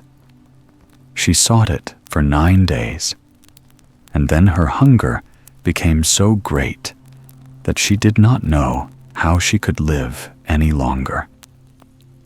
And when it was evening, she climbed a little tree and wished that the night would not come, because she was afraid of the wild beasts. When midnight came, she saw afar off a little light, and thought, "Ah, if only I could reach that." Then she got down from the tree and went towards the light. She came to a little old house with a great deal of grass growing round, and stood in front of a little heap of wood. She thought, "Alas, what am I coming to?" and peeped through the window. But she saw nothing inside except big and little toads, and a table beautifully spread with roast meats and wine, and all the dishes and drinking cups were of silver. Then she took heart and knocked. Then a fat toad called out, "Little green toad with leg like crook, open wide the door and look who it was, the latch that shook." And a little toad came forward and let her in. When she entered, they all bid her welcome and made her sit down. They asked her how she came there and what she wanted. Then she told everything that had happened to her, and how, because she had exceeded her permission only to speak 3 words, the stove had disappeared with the prince, and how she had searched a very long time and must wander over mountain and valley till she found him. Then the old toad said, "Little green toad, whose leg doth twist, go to the corner of which you wist, and bring to me the large old kist. And the little toad went and brought out a great chest.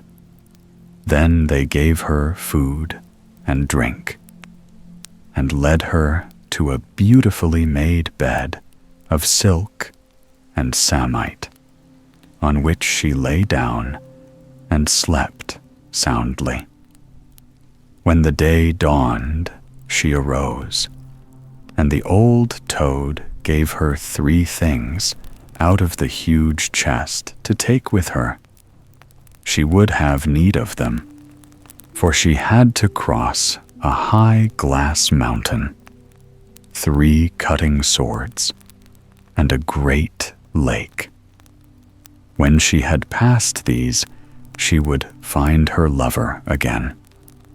So she was given 3 large needles, a plow wheel, and 3 nuts, which she was to take great care of. She set out with these things, and when she came to the glass mountain, which was so slippery, she stuck the 3 needles behind her feet and then in front, and so got over it. And when she was on the other side, put them carefully away.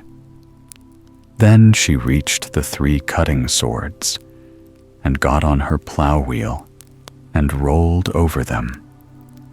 At last she came to a great lake, and when she had crossed that, arrived at a beautiful castle. She went in and gave herself out as a servant, a poor maid who would gladly be engaged. But she knew that the prince, whom she had freed from the iron stove in the great wood, was in the castle. So she was taken on as a kitchen maid for very small wages. Now the prince was about to marry another princess, for he thought she was dead long ago.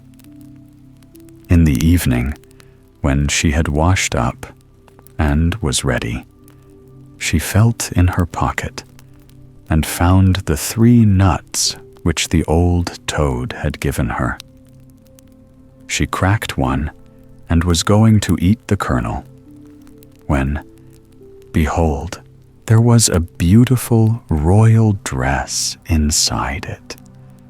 When the bride heard of this, she came and begged for the dress and wanted to buy it, saying that it was not a dress for a serving maid. Then she said she would not sell it unless she was granted one favor, namely, to sleep by the prince's door. The bride granted her this because the dress was so beautiful, and she had so few like it.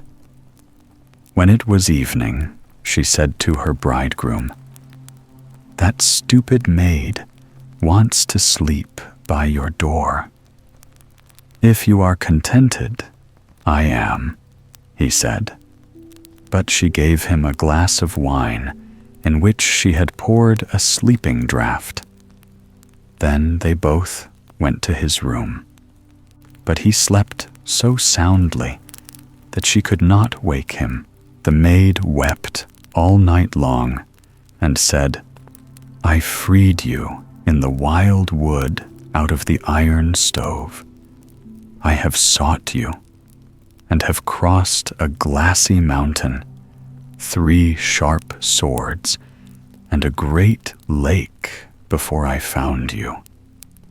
And will you not hear me now?" The servants outside heard how she cried the whole night, and they told their master in the morning. When she had washed up the next evening, she bit the 2nd nut, and there was a still more beautiful dress inside. When the bride saw it, she wanted to buy it also. But the maid did not want money, and asked that she should sleep again by the prince's door.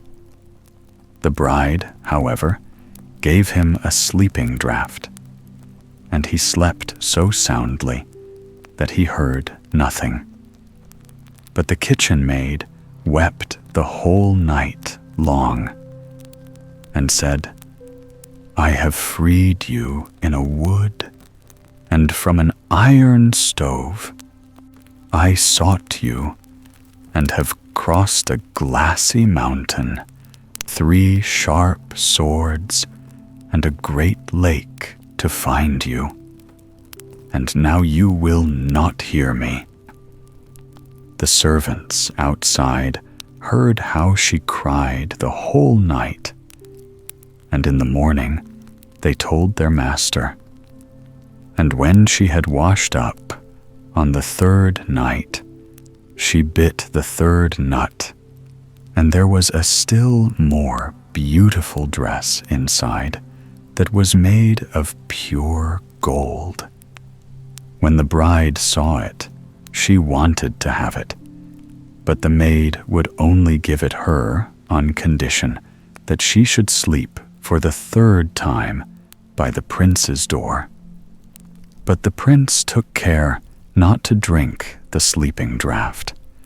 When she began to weep and to say, "Dearest sweetheart, I freed you in the horrible wild wood, and from an iron stove," he jumped up and said, "You are right.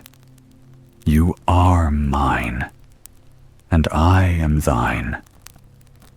Though it was still night, he got into a carriage with her, and they took the false bride's clothes away, so that she could not follow them.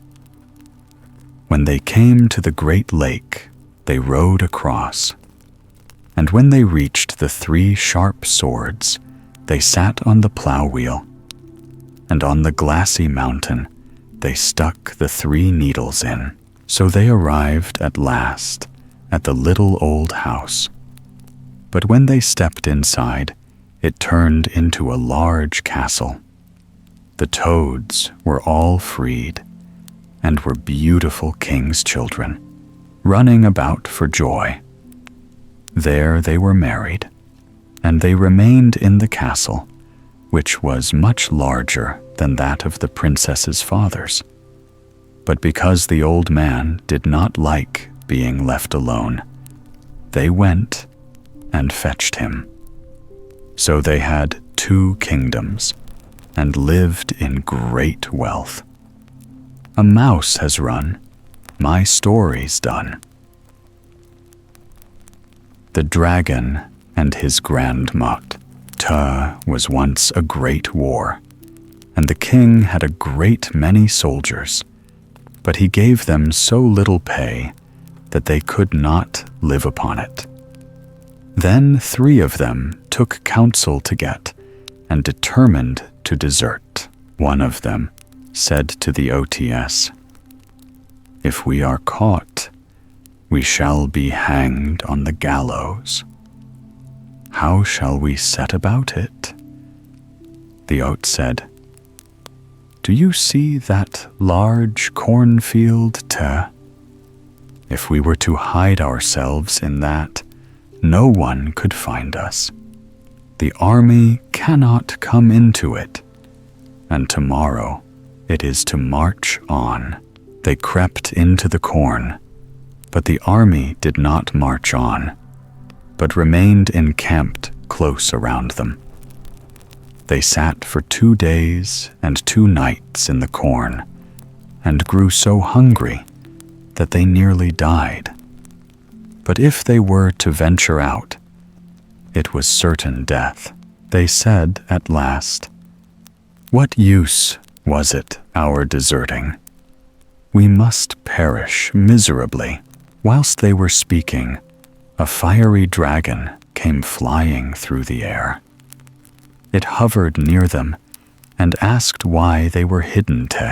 They answered, We are 3 soldiers and have deserted because our pay was so small. Now if we remain, we shall die of hunger. And if we move out, we shall be strung up on the gallows. If you will serve me for 7 years, said the dragon, I will lead you through the midst of the army, so that no one shall catch you. We have no choice, and must take your offer, said they. Then the dragon seized them in his claws, took them through the air over the army, and set them down on the earth a long way from it. He gave them a little whip, saying, Whip and slash with this, and as much money as you want will jump up before you. You can then live as great lords, keep horses, and drive about in carriages. But after 7 years, you are mine. Then he put a book before them, which he made all 3 of them sign. I will then give you a riddle, he said. If you guess it, you shall be free and out of my power. The dragon then flew away, and they journeyed on with their little whip. They had as much money as they wanted, wore grand clothes, and made their way into the world. Wherever they went, they lived in merrymaking and splendor, drove about with horses and carriages, ate and drank, but did nothing wrong. The time passed quickly away, and when the 7 years were nearly ended, 2 of them grew terribly anxious and frightened. But the 3rd made light of it, saying, Don't be afraid, brats. I wasn't born yesterday. I will guess the riddle. They went into a field, sat down, and the 2 pulled long faces. An old woman passed by and asked them why they were so sad. Alas, what have you to do with it? You cannot help us. Who knows, she answered. Only confide your trouble in me. Then they told that they had become the servants of the dragon for 7 long years, and how he had given them money as plentifully as blackberries. But as they had signed their names, they were his. Unless when the 7 years had passed, they could guess a riddle. The old woman said, If you would help yourselves, one of you must go into the wood, and he will come upon a tumble-down building of rocks, which looks like a little house. He must go in, and he will find help. The 2 melancholy ones thought, That won't save us. And they remained, they were. But the 3rd and merry one jumped up and went into the wood till he found the rock hut. In the hut sat a very old woman, who was the dragon's grandmot. She asked him how he came, and what was his business. He told all that happened, and because she was pleased with him, she took compassion on him, and said she would help him. She lifted up a large stone which lay over the cellar, saying, Hide yourself, You can hear all that is spoken in this room. Only sit still and don't stir. When the dragon comes, I will ask him what the riddle is, for he tells everything. Then listen carefully what he answers. At midnight, the dragon flew in and asked for his supper. His grandmot laid the table and brought out food and drink till he was satisfied. And they ate and drank together. Then, in the course of the conversation, she asked him what he had done in the day and how many souls he had conquered. "I haven't had much luck today," he said, "but I have a tight hold on 3 soldiers." "Indeed, 3 soldiers," said she, "who cannot escape you." "They are mine," answered the dragon scornfully, "for I shall only give them one riddle, which they will never be able to guess." "What sort of a riddle is it?" she asked. "I will tell you this. In the North Sea lies a dead sea cat. That shall be their roast meat. And the rib of a whale, that shall be their silver spoon. And the hollow foot of a dead horse, that shall be their wine glass." When the dragon had gone to bed, his old grandmot pulled up the stone and let out the soldier. "Did you pay attention to everything?" "Yes," he replied. "I know enough, and can help myself splendidly." Then he went by Anot way through the window secretly, and in all haste back to his comrades. He told them how the dragon had been outwitted by his grandmot, and how he had heard from his own lips the answer to the riddle. Then they were all delighted and in high spirits, took out their whip, and cracked so much money that it came jumping up from the ground. When the 7 years had quite gone, the fiend came with his book, and pointing at the signatures, said, "I will take you underground with me. You shall have a meal if you can tell me what you will get for your roast meat, you shall be free, and shall also keep the whip." Then said the first soldier, "In the North Sea lies a dead sea cat. That shall be the roast meat." The dragon was much annoyed, and hummed and hawed a good deal, and asked the second, "But what shall be your spoon?" "The rib of a whale shall be our silver spoon." The dragon made a face, and growled again 3 times, "Hum, hum, hum," and said to the third, "Do you know what your wine glass shall be?" "An old horse's hoof shall be our wine glass." Then the dragon flew away with a loud shriek, and had no more power over them. But the 3 soldiers took the little whip, whipped as much money as they wanted, and lived happily to their wives' end. The Little Green Frog. In a part of the world whose name I forget, lived once upon a time 2 kings, called Peridor and Diamantino.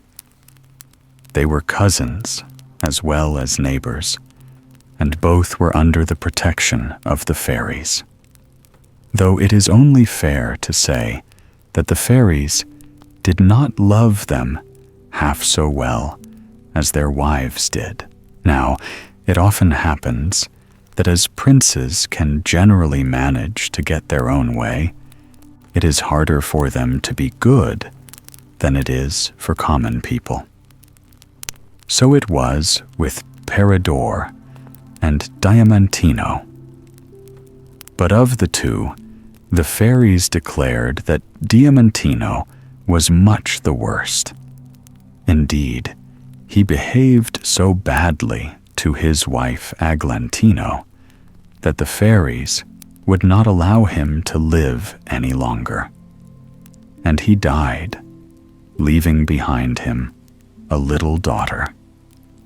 As she was an only child, of course this little girl was the heiress of the kingdom. But being still only a baby, Maud, the widow of Diamantino, was proclaimed regent. The Queen Dowager was wise and good, and tried best to make people happy. The only thing she had to vex was the absence of daughter. For the fairies, for reasons of their own, determined to bring up the little Princess Serpentine among themselves. As to the OT King, he was really fond of his wife, Queen Constance, but he often grieved by his thoughtless ways. And in order to punish him for his carelessness, the fairies caused to die quite suddenly. When she was gone, the king felt how much he had loved, and his grief was so great, though he never neglected his duties, that his subjects called him Peridor the Sorrowful. It seems hardly possible that any man should live like Peridor for 15 years, plunged in such depth of grief. And most likely he would have died too, if it had not been for the fairies. The one comfort the poor king had was his son, Prince Saphir, who was only 3 years old at the time of his Maud's death, and great care was given to his education. By the time he was 15, Saphir had learnt everything that a prince should know, and he was, besides, charming and agreeable. It was about this time that the fairies suddenly took fright, lest his love for his fat should interfere with the plans they had made for the young prince. So, to prevent this, they placed in a pretty little room, of which Saphir was very fond, a little mirror in a black frame, such as were often brought from Venice. The prince did not notice for some days that there was anything new in the room. But at last he perceived it, and went up to look at it more closely. What was his surprise to see reflected in the mirror, not his own face, but that of a young girl, as lovely as the morning. And, better still, every movement of the girl, just growing out of childhood, was also reflected in the wonderful glass. As might have been expected, the young prince lost his heart completely to the beautiful image, and it was impossible to get him out of the room. So busy was he in watching the lovely unknown. Certainly, it was very delightful to be able to see whom he loved at any moment he chose, but his spirits sometimes sank when he wondered what was to be the end of this adventure. The magic mirror had been for about a year in the prince's possession, when one day a new subject of disquiet seized upon him. As usual, he was engaged in looking at the girl, when suddenly he thought he saw a second mirror reflected in the first, exactly like his own, and with the same power. And in this, he was perfectly right. The young girl had only possessed it for a short time, and neglected all duties for the sake of the mirror.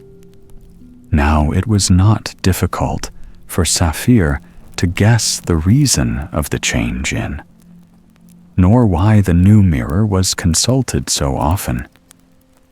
But try as he would, he could never see the face of the person who was reflected in it, for the young girl's figure always came between. All he knew was that the face was that of a man, and this was quite enough to make him madly jealous. This was the doing of the fairies, and we must suppose that they had their reasons for acting as they did. When these things happened, Saphir was about 18 years old, and 15 years had passed away since the death of his moat. King Peridor had grown more and more unhappy as time went on, and at last he fell so ill that it seemed as if his days were numbered. He was so much beloved by his subjects that this sad news was heard with despair by the nation, and more than all by the prince. During his whole illness, the king never spoke of anything but the queen, his sorrow at having grieved, and his hope of one day seeing again. All the doctors and all the water cures in the kingdom had been tried, and nothing would do him any good.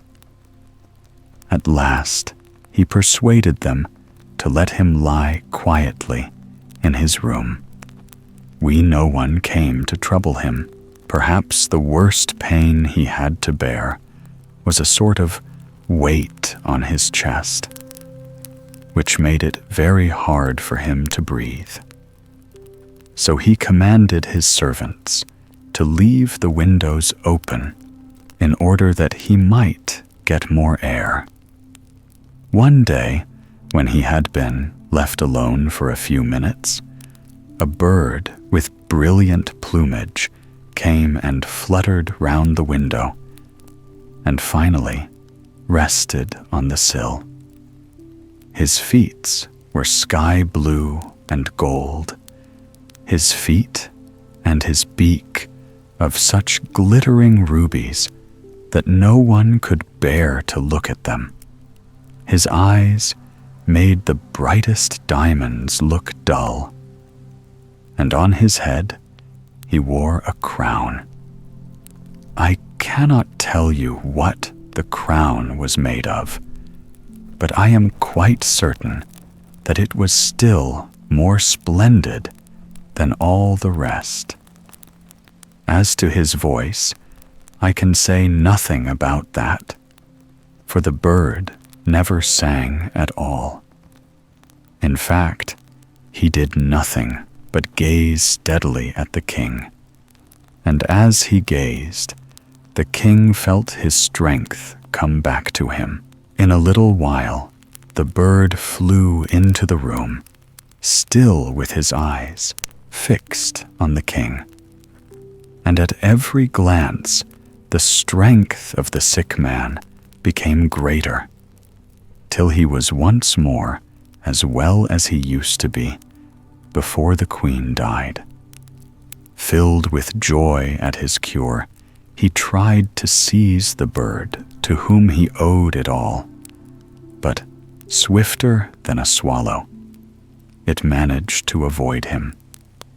In vain he described the bird to his attendants, who rushed at his first call.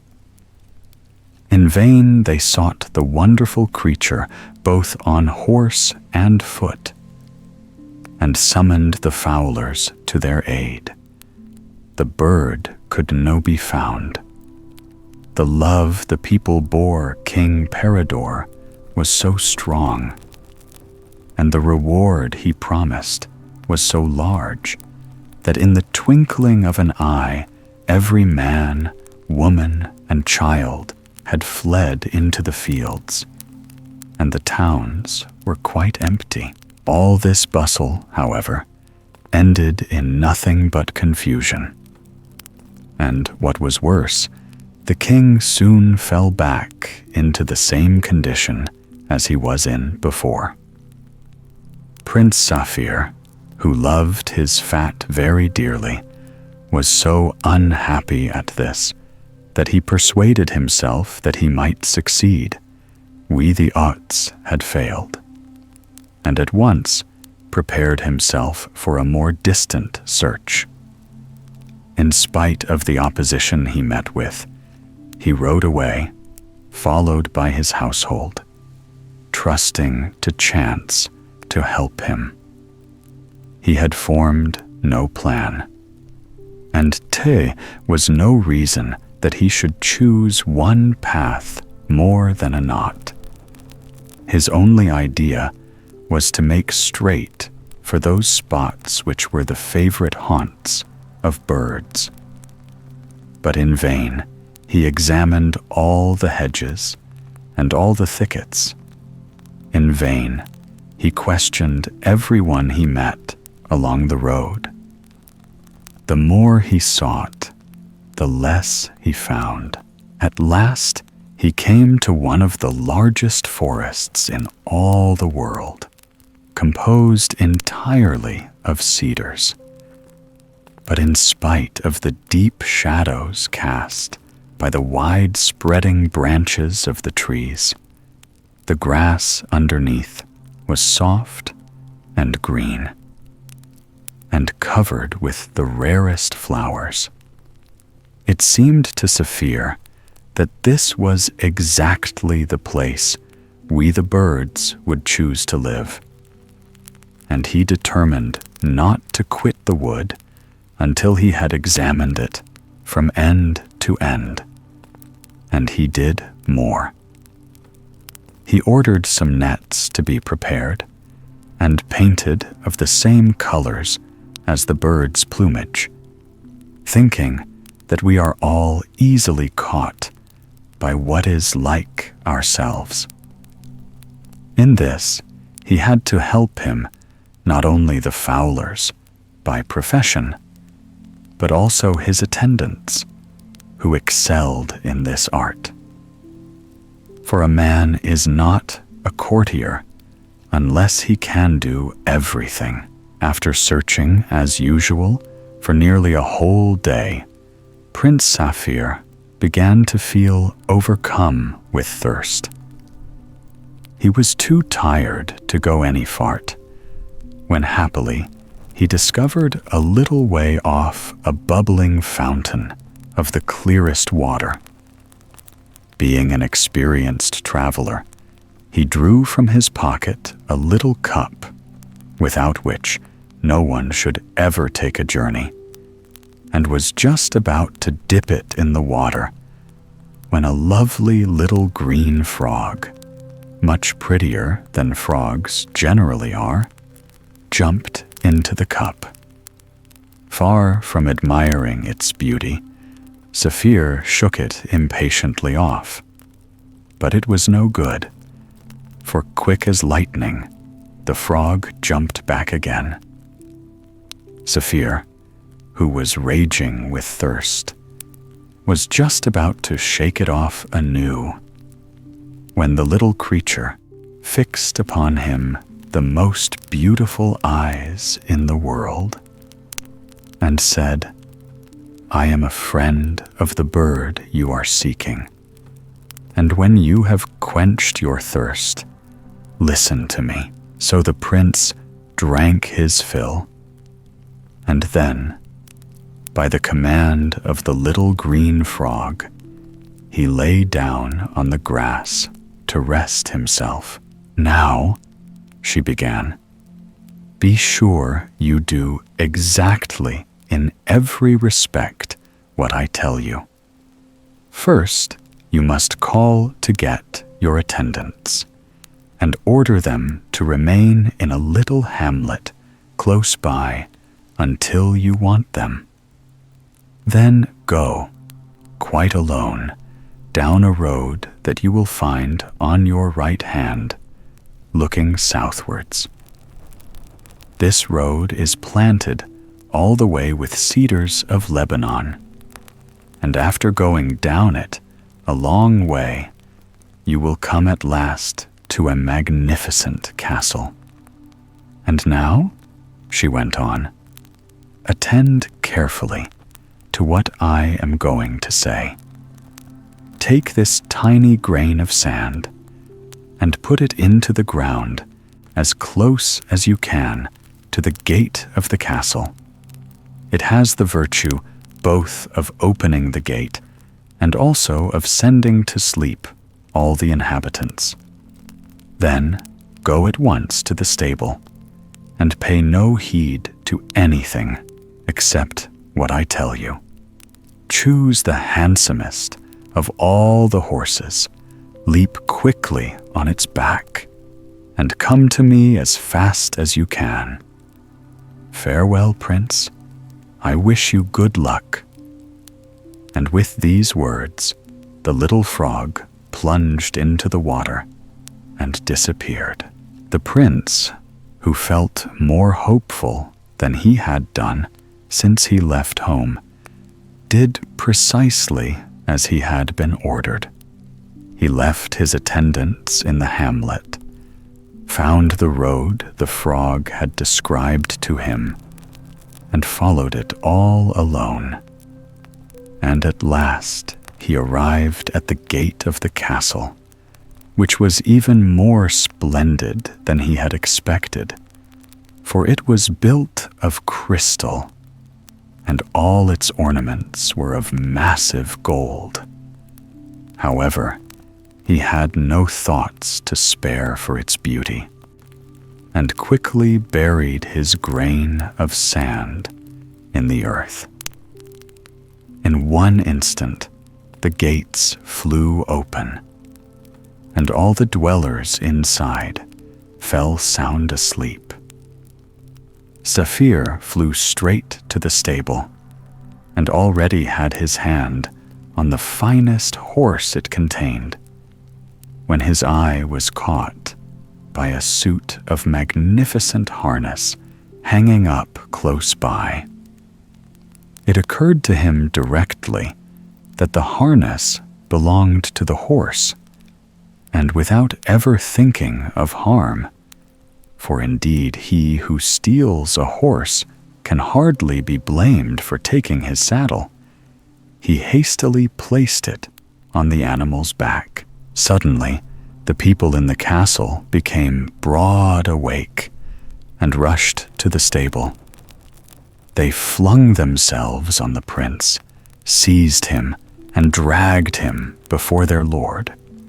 But luckily for the prince, who could only find very lame excuses for his conduct, the lord of the castle took a fancy to his face and let him depart without further questions, very sad and very much ashamed of himself. Poor Saphir crept back to the fountain. Wee the frog was awaiting him with a good scolding. "Whom do you take me for?" she exclaimed angrily. "Do you really believe that it was just for the pleasure of talking that I gave you the advice you have neglected so abominably?" But the prince was so deeply grieved and apologized so very humbly that after some time the heart of the good little frog was softened, and she gave him a tiny little grain. But instead of being sand, it was now a grain of gold. She directed him to do just as he had done before, with only this difference, that instead of going to the stable which had been the ruin of his hopes, he was to enter right into the castle itself, and to glide as fast as he could down the passages till he came to a room filled with perfume. He would find a beautiful maiden asleep on a bed. he was to wake the maiden instantly and carry off, and to be sure not to pay any heed to whatever resistance she might make. The prince obeyed the frog's orders, one by one, and all went well for this second time also. The gate opened, the inhabitants fell sound asleep, and he walked down the passage till he found the girl on bed, exactly as he had been told he would. He woke and begged firmly but politely to follow him quickly. After a little persuasion, the maiden consented, but only on condition that she was allowed first to put on dress. This sounded so reasonable and natural that it did not enter the prince's head to refuse request. But the maiden's hand had hardly touched the dress when the palace suddenly awoke from its sleep, and the prince was seized and bound. He was so vexed with his own folly, and so taken aback at the disaster, that he did not attempt to explain his conduct. And things would have gone badly with him if his friends, the fairies, had not softened the hearts of his captors, so that they once more allowed him to leave quietly. However, what troubled him most was the idea of having to meet the frog who had been his benefactress. How was he ever to appear before with this tale? Still, after a long struggle with himself, he made up his mind that there was nothing else to be done, and that he deserved whatever she might say to him. And she said a great deal, for she had worked self into a terrible passion. But the prince humbly implored pardon, and ventured to point out that it would have been very hard to refuse the young lady's reasonable request. "You must learn to do as you are told," was all the frog would reply. But poor Saphir was so unhappy, and begged so hard for forgiveness, that at last the frog's anger gave way, and she held up to him a tiny diamond stone.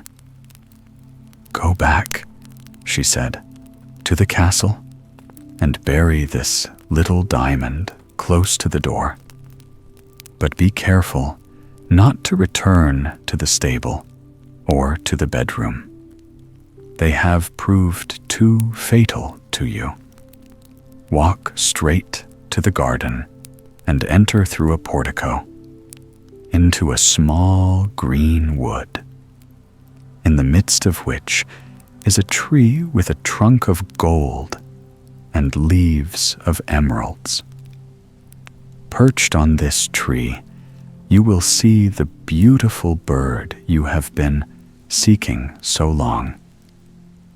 You must cut the branch on which it is sitting, and bring it back to me without delay.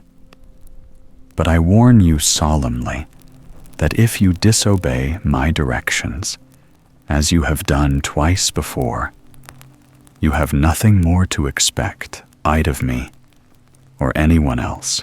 With these words, she jumped into the water, and the prince, who had taken threats much to heart, took his departure, firmly resolved not to deserve them. He found it all just as he had been told: the portico, the wood, the magnificent tree, and the beautiful bird, which was sleeping soundly on one of the branches.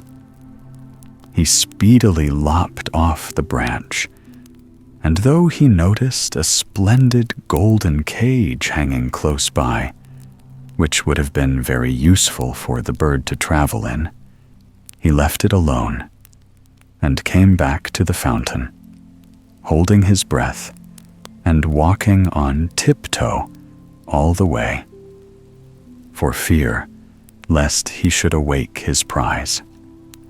But what was his surprise when, instead of finding the fountain in the spot he had left it, he saw in its place a little rustic palace built in the best taste, and standing in the doorway a charming maiden, at whose sight his mind seemed to give way. "What, madam?" he cried, hardly knowing what he said. "What? Is it you?"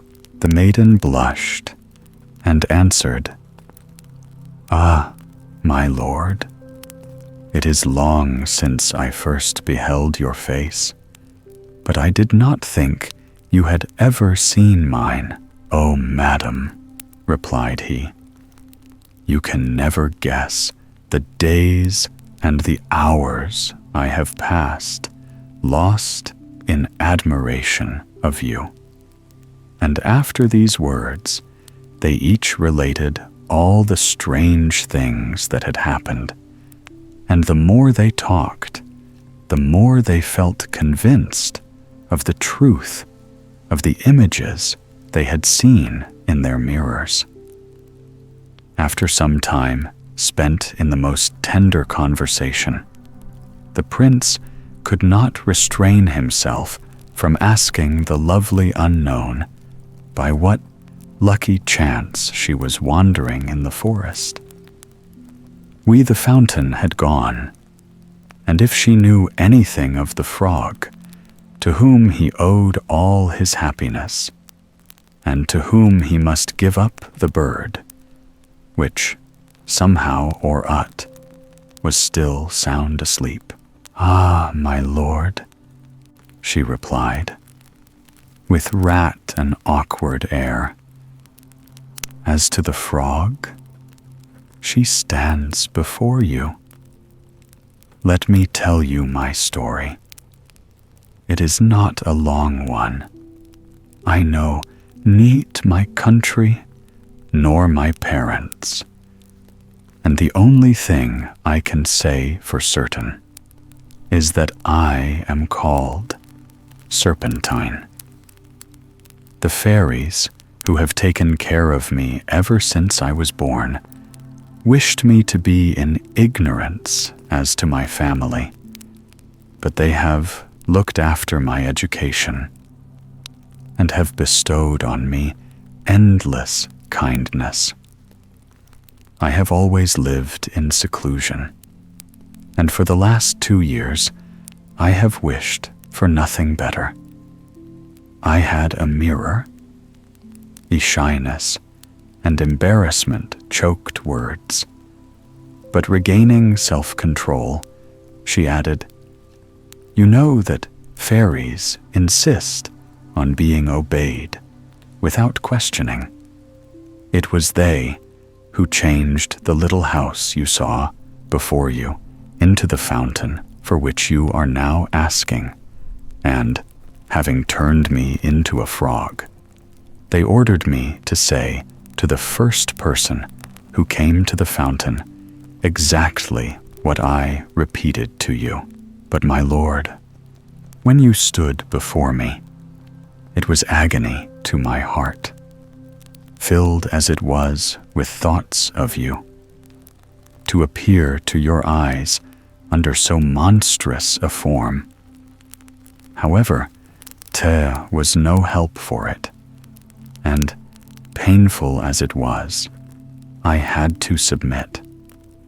I desired your success with all my soul, not only for your own sake, but also for my own, because I could not get back my proper shape till you had become master of the beautiful bird, though I am quite ignorant as to your reason for seeking it." On this, Saphir explained about the state of his fat's health and all that has been told before. On hearing this story, Serpentine grew very sad, and lovely eyes filled with tears. "Ah, my lord," she said, "you know nothing of me but what you have seen in the mirror. And I, who cannot even name my parents, learn that you are a king's son." In vain Saphir declared that love made them equal. Serpentine would only reply, "I love you too much to allow you to marry beneath your rank. I shall be very unhappy, of course, but I shall never alter my mind. If I do not find from the fairies that my birth is worthy of you, then, whatever be my feelings, I will never accept your hand." The conversation was at this point, and bid fair to last some time longer, when one of the fairies appeared in ivory car, accompanied by a beautiful woman, past early youth. At this moment, the bird suddenly awakened, and flying on to Saphir's shoulder, which it never afterwards left, began fondling him as well as a bird can do. The fairy told Serpentine that she was quite satisfied with conduct, and made self very agreeable to Saphir, whom she presented to the lady she had brought with, explaining that the lady was no aught than his Aunt Aglantine, widow of Diamantino. Then they all fell into each other's arms, till the fairy mounted chariot, placed Aglantine by side, and Saphir and Serpentine on the front seat. She also sent a message to the prince's attendants that they might travel slowly back to the court of King Peridor, and that the beautiful bird had really been found. This matter being comfortably arranged, she started off chariot. But in spite of the swiftness with which they flew through the air, the time passed even quicker for Saphir and Serpentine, who had so much to think about. They were still quite confused with the pleasure of seeing each other when the chariot arrived at King Peridor's palace. He had had himself carried to a room on the roof. We, his nurses, thought that he would die at any moment. Directly the chariot drew within sight of the castle, the beautiful bird took flight, and, making straight for the dying king, at once cured him of his sickness. Then she resumed natural shape, and he found that the bird was no aught than the Queen Constance, whom he had long believed to be dead. Peridor was rejoiced to embrace his wife and his son once more, and with the help of the fairies began to make preparations for the marriage of Saphir and Serpentine, who turned out to be the daughter of Aglantine and Diamantino, and as much a princess as he was a prince. The people of the kingdom were delighted, and everybody lived happy and contented to the end of their lives. The Donkey Cabbage. There was once a young hunter who went boldly into the forest. He had a merry and light heart, and as he went whistling along, there came an ugly old woman who said to him, "Good day, dear hunter. You are very merry and contented, but I suffer hunger and thirst, so give me a trifle." The hunter was sorry for the poor old woman, and he felt in his pocket and gave her all he could spare. He was going on then, but the old woman stopped him and said, "Listen, dear hunter, to what I say. Because of your kind heart, I will make you a present. Go on your way, and in a short time you will come to a tree on which sit 9 birds who have a cloak in their claws and are quarreling over it. Then take aim with your gun and shoot in the middle of them. They will let the cloak fall, but one of the birds will be hit and will drop down dead. Take the cloak with you. It is a wishing cloak, and when you throw it on your shoulders, you have only to wish yourself at a certain place, and in the twinkling of an eye you are there. Take the heart out of the dead bird and swallow it whole. And early every morning when you get up, you will find a gold piece under your pillow." The hunter thanked the wise woman and thought to himself, "These are splendid things she has promised me. If only they come to pass."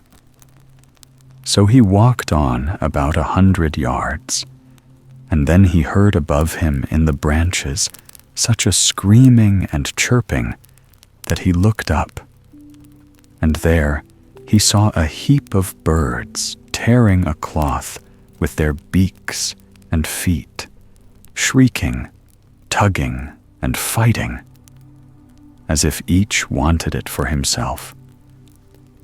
"Well," said the hunter, "this is wonderful. It is just as the old woman said." And he took his gun on his shoulder, pulled the trigger, and shot into the midst of them, so that their feathers flew about.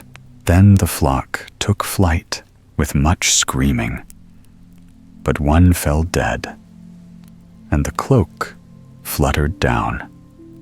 Then the hunter did as the old woman had told him. He cut open the bird, found its heart, swallowed it, and took the cloak home with him. The next morning, when he awoke, he remembered the promise and wanted to see if it had come true. But when he lifted up his pillow, there sparkled the gold piece, and the next morning he found another, and so on every time he got up. He collected a heap of gold, but at last he thought to himself, "What good is all my gold to me if I stay at home? I will travel and look a bit about me in the world." So he took leave of his parents, slung his hunting knapsack and his gun round him, and journeyed into the world. It happened that one day he went through a thick wood, and when he came to the end of it, there lay in the plain before him a large castle. At one of the windows in it stood an old woman with a most beautiful maiden by her side, looking out. But the old woman was a witch, and she said to the girl, "There comes one out of the wood who has a wonderful treasure in his body, which we must manage to possess ourselves, a darling daughter.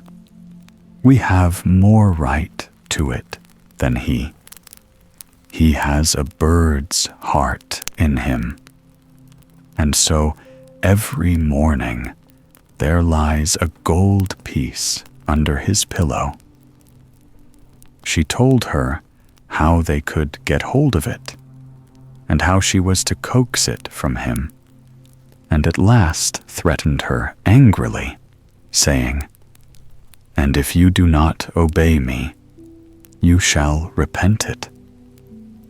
When the hunter came nearer, he saw the maiden and said to himself, "I have traveled so far now that I will rest and turn into this beautiful castle. Money I have in plenty." But the real reason was that he had caught sight of the lovely face. He went into the house and was kindly received and hospitably entertained. It was not long before he was so much in love with the witch maiden that he thought of nothing else and only looked in her eyes, and whatever she wanted, that he gladly did. Then the old witch said, "Now we must have the bird heart. He will not feel when it is gone." She prepared a drink, and when it was ready, she poured it in a goblet and gave it to the maiden, who had to hand it to the hunter. "Drink to me now, my dearest," she said. Then he took the goblet, and when he had swallowed the drink, the bird heart came out of his mouth. The maiden had to get hold of it secretly and then swallow it herself, for the old witch wanted to have it. Thenceforward, he found no more gold under his pillow, and it lay under the maiden's. But he was so much in love and so much bewitched that he thought of nothing except spending all his time with the maiden. Then the old witch said, "We have the bird heart, but we must also get the wishing cloak from him." The maiden answered, "We will leave him that. He has already lost his wealth." The old witch grew angry and said, "Such a cloak is a wonderful thing. It is seldom to be had in the world, and have it I must and will." She beat the maiden and said that if she did not obey, it would go ill with her. So she did her mother's bidding, and standing one day by the window, she looked away into the far distance as if she were very sad. "Why are you standing there, looking so sad?" asked the hunter. "Alas, my love," she replied, "over there lies the granite mountain where the costly precious stones grow. I have a great longing to go there, so that when I think of it, I am very sad. For who can fetch them? Only the birds who fly. A man, never." "If you have no other trouble," said the hunter, "that one I can easily remove from your heart." So he wrapped her round in his cloak and wished themselves to the granite mountain. And in an instant, there they were, sitting on it. The precious stones sparkled so brightly on all sides that it was a pleasure to see them, and they collected the most beautiful and costly together. But now the old witch had through her caused the hunter's eyes to become heavy. He said to the maiden, "We will sit down for a little while and rest. I am so tired that I can hardly stand on my feet." So they sat down, and he laid his head on her lap and fell asleep. As soon as he was sound asleep, she unfastened the cloak from his shoulders threw it on her own, left the granite and stones, and wished herself home again. But when the hunter had finished his sleep and awoke, he found that his love had betrayed him and left him alone on the wild mountain. "Oh," said he, "why is faithlessness so great in the world?" And he sat down in sorrow and trouble, not knowing what to do. But the mountain belonged to fierce and huge giants who lived on it and traded there, and he had not sat long before he saw 3 of them striding towards him. So he lay down as if he had fallen into a deep sleep. The giants came up, and the first pushed him with his foot and said, "What sort of an earthworm is that?" The second said, "Crush him dead." But the third said contemptuously, "It is not worth the trouble. Let him live. He cannot remain here, and if he goes higher up the mountain, the clouds will take him and carry him off." Talking thus, they went away. But the hunter had listened to their talk, and as soon as they had gone, he rose and climbed to the summit. When he had sat there a little while, a cloud swept by, and seizing him, carried him away. It traveled for a time in the sky, and then it sank down and hovered over a large vegetable garden surrounded by walls, so that he came safely to the ground amidst cabbages and vegetables. The hunter then looked about him, saying, "If only I had something to eat. I am so hungry, and it will go badly with me in the future, for I see here not an apple or pear or fruit of any kind, nothing but vegetables everywhere." At last he thought, "At a pinch I can eat a salad. It does not taste particularly nice, but it will refresh me." So he looked about for a good head and ate it. But no sooner had he swallowed a couple of mouthfuls than he felt very strange, and found himself wonderfully changed. 4 legs began to grow on him, a thick head, and 2 long ears. And he saw with horror that he had changed into a donkey. But as he was still very hungry, and this juicy salad tasted very good to his present nature, he went on eating with a still greater appetite. At last, he got hold of another kind of cabbage, but scarcely had swallowed it when he felt another change, and he once more regained his human form. The hunter now lay down and slept off his weariness. When he awoke the next morning, he broke off a head of the bad and a head of the good cabbage, thinking, "This will help me to regain my own and to punish faithlessness." Then he put the heads in his pockets, climbed the wall, and started off to seek the castle of his love. When he had wandered about for a couple of days, he found it quite easily.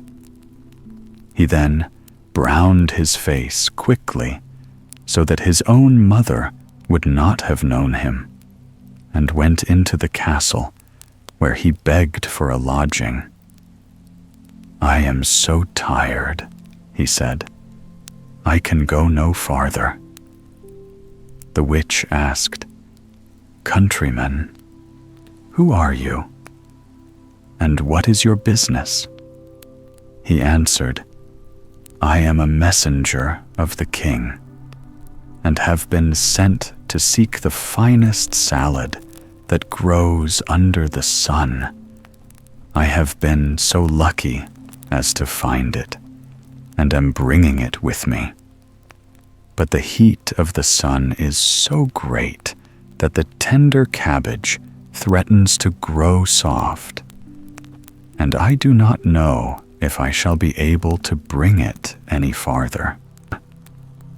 When the old witch heard of the fine salad, she wanted to eat it, and said, "Dear countryman, just let me taste the wonderful salad." "Why not?" he answered. "I have brought 2 heads with me, and will give you one." So saying, he opened his sack and gave her the bad one. The witch suspected no evil, and her mouth watered to taste the new dish, so that she went into the kitchen to prepare it herself. When it was ready, she could not wait till it was served at the table, but she immediately took a couple of leaves and put them in her mouth. No sooner, however, had she swallowed them than she lost human form, and ran into the courtyard in the shape of a donkey. Now the servant came into the kitchen, and when she saw the salad standing there, ready cooked, she was about to carry it up. But on the way, according to her old habit, she tasted it and ate a couple of leaves. Immediately the charm worked, and she became a donkey, and ran out to join the old witch. And the dish with the salad in it fell to the ground. In the meantime, the messenger was sitting with the lovely maiden, and as no one came with the salad, and she wanted very much to taste it, she said, "I don't know where the salad is."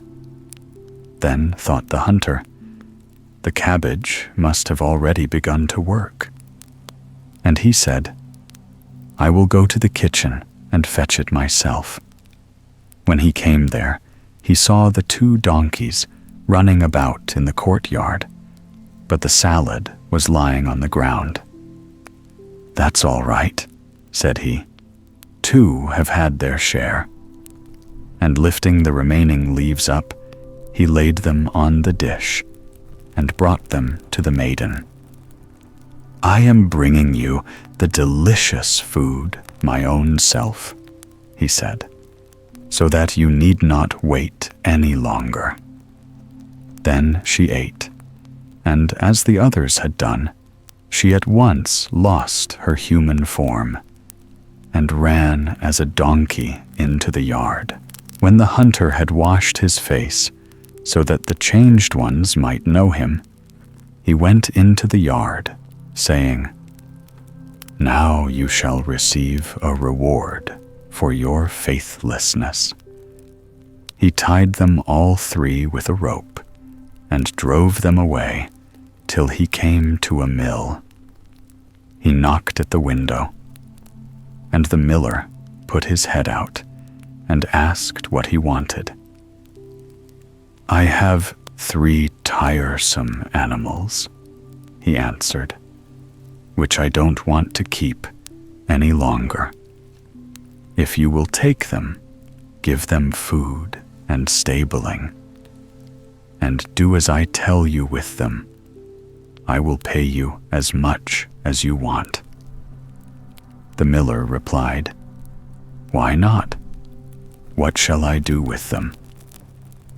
Then the hunter said that to the old donkey, which was the witch, 3 beatings and 1 meal. To the younger one, which was the servant, 1 beating and 3 meals. And to the youngest one, which was the maiden, no beating and 3 meals. For he could not find it in his heart to let the maiden be beaten. Then he went back into the castle, and he found there all that he wanted. After a couple of days, the miller came and said that he must tell him that the old donkey, which was to have 3 beatings and only 1 meal, had died. The 2 others, he added, are certainly not dead, and get their 3 meals every day. But they are so sad that they cannot last much longer. Then the hunter took pity on them, laid aside his anger, and told the miller to drive them back again. And when they came, he gave them some of the good cabbage to eat, so that they became human again. Then the beautiful maiden fell on her knees before him, saying, "Oh, my dearest, forgive me the ill I have done you. My mother compelled me to do it. It was against my will, for I love you dearly. Your wishing cloak is hanging in a cupboard, and as for the bird heart, I will make a drink and give it back to you." But he changed his mind and said, "Keep it. It makes no difference, for I will take you to be my own dear, true wife." And the wedding was celebrated, and they lived happy together till death. The Seven-Headed Serpent. Once upon a time, there was a king who determined to take a long voyage. He assembled his fleet and all the seamen and set out.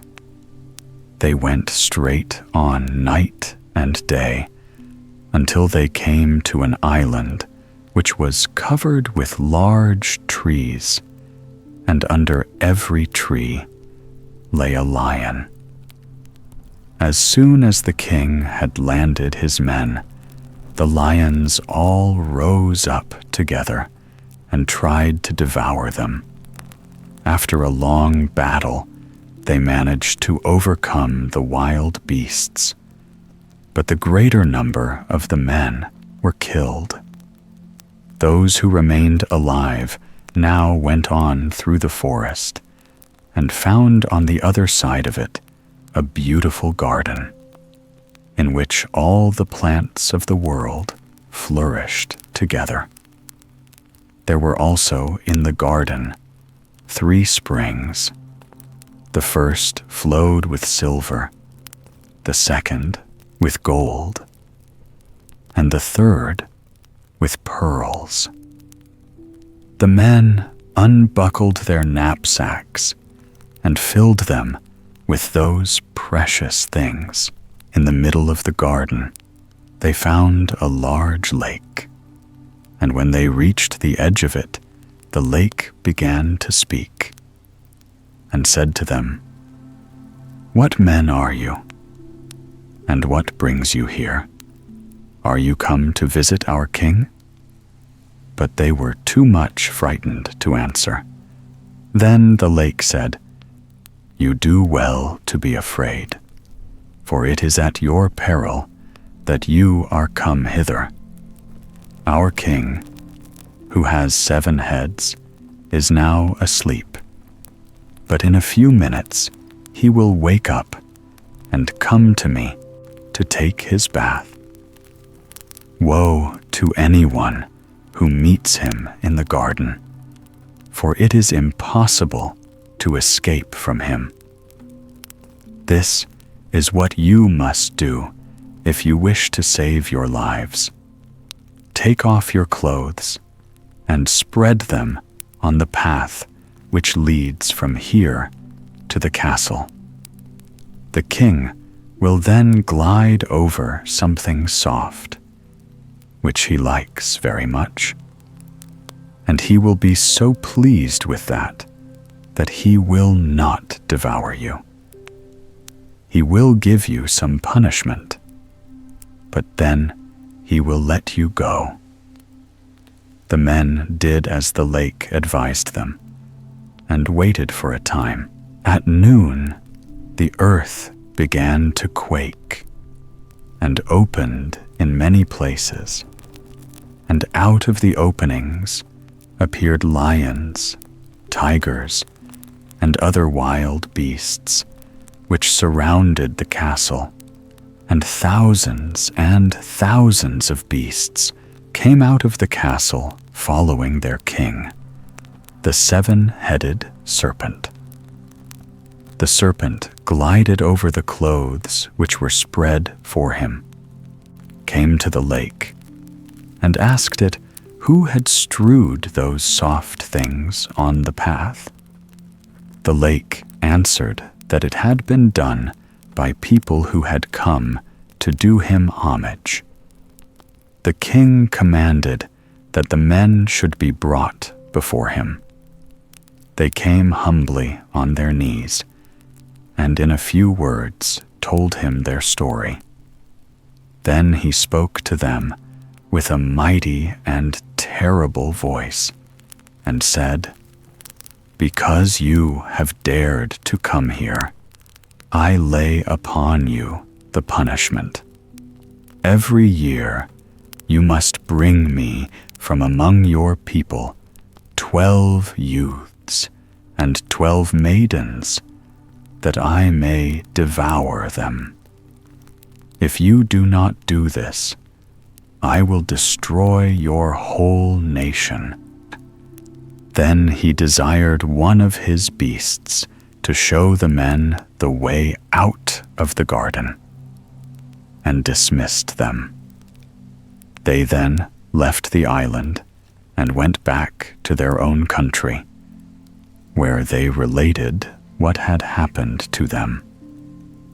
Soon the time came round when the king of the beasts would expect the youths and maidens to be brought to him.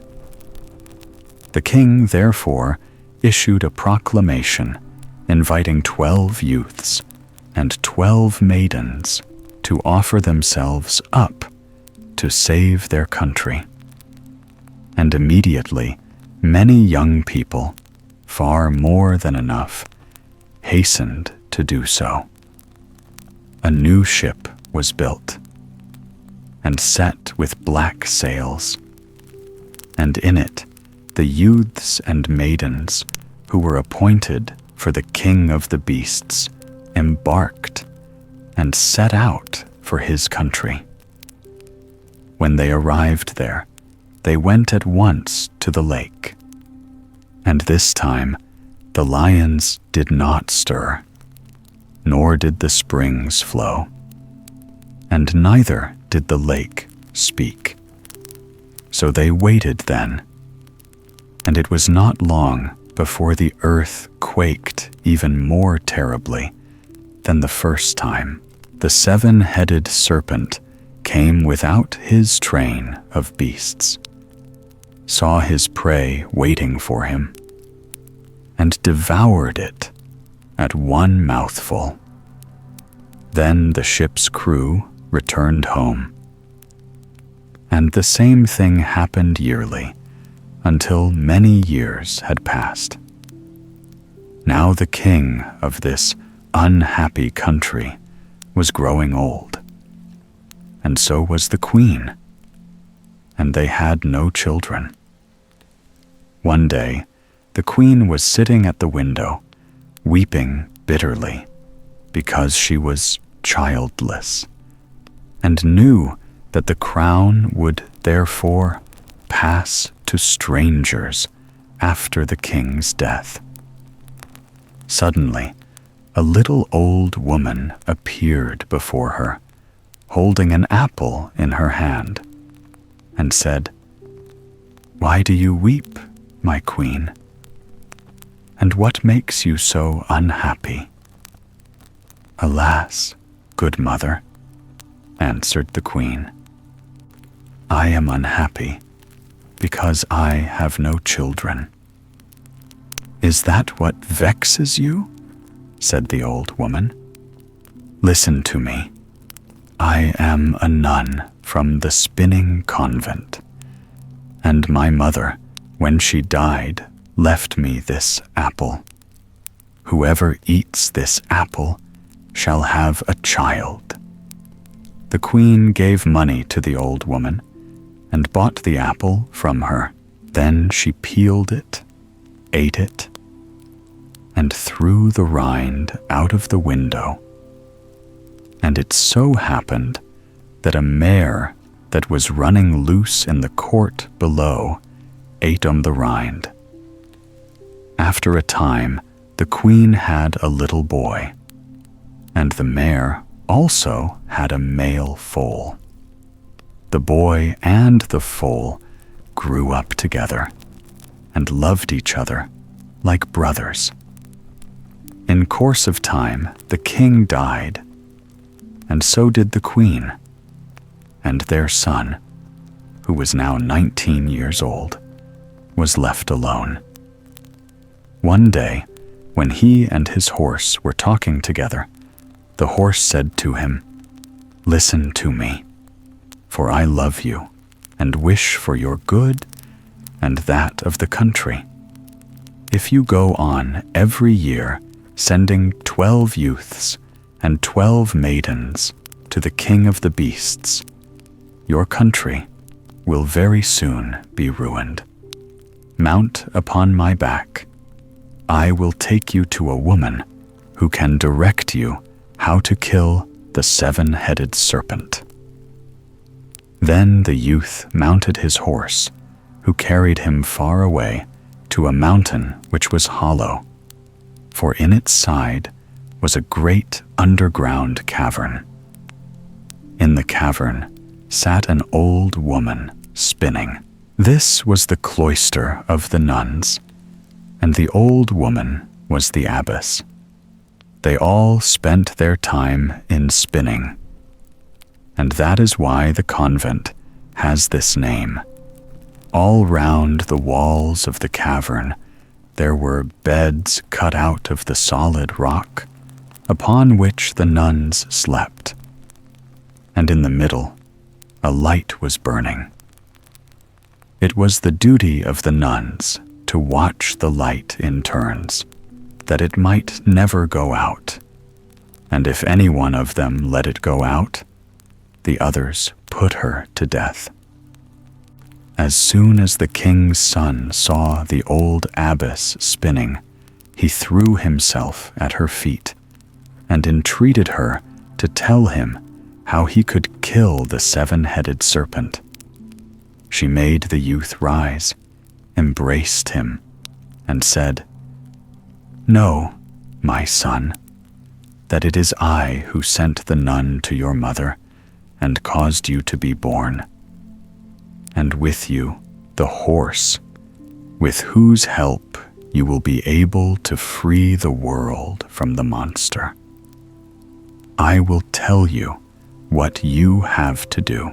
Load your horse with cotton and go by a secret passage, which I will show you, which is hidden from the wild beasts, to the serpent's palace. You will find the king asleep upon his bed, which is all hung round with bells. And over his bed you will see a sword hanging. With this sword only it is possible to kill the serpent, because even if its blade breaks, a new one will grow again for every head the monster has. Thus you will be able to cut off at all his 7 heads. And this you must also do in order to deceive the king. You must slip into his bedchamber very softly and stop up all the bells which are round his bed with cotton. Then take down the sword gently, and quickly give the monster a blow on his tail with it. This will make him waken up, and if he catches sight of you, he will seize you. But you must quickly cut off his first head, and then wait till the next one comes up. Then strike it off also, and so go on till you have cut off all his 7 heads. The old abbess then gave the prince her blessing, and he set out upon his enterprise, arrived at the serpent's castle by following the secret passage which she had shown him, and by carefully attending to all her directions, he happily succeeded in killing the monster. As soon as the wild beasts heard of their king's death, they all hastened to the castle, but the youth had long since mounted his horse and was already far out of their reach. They pursued him as fast as they could, but they found it impossible to overtake him, and he reached home in safety. Thus he freed his country from this terrible oppression.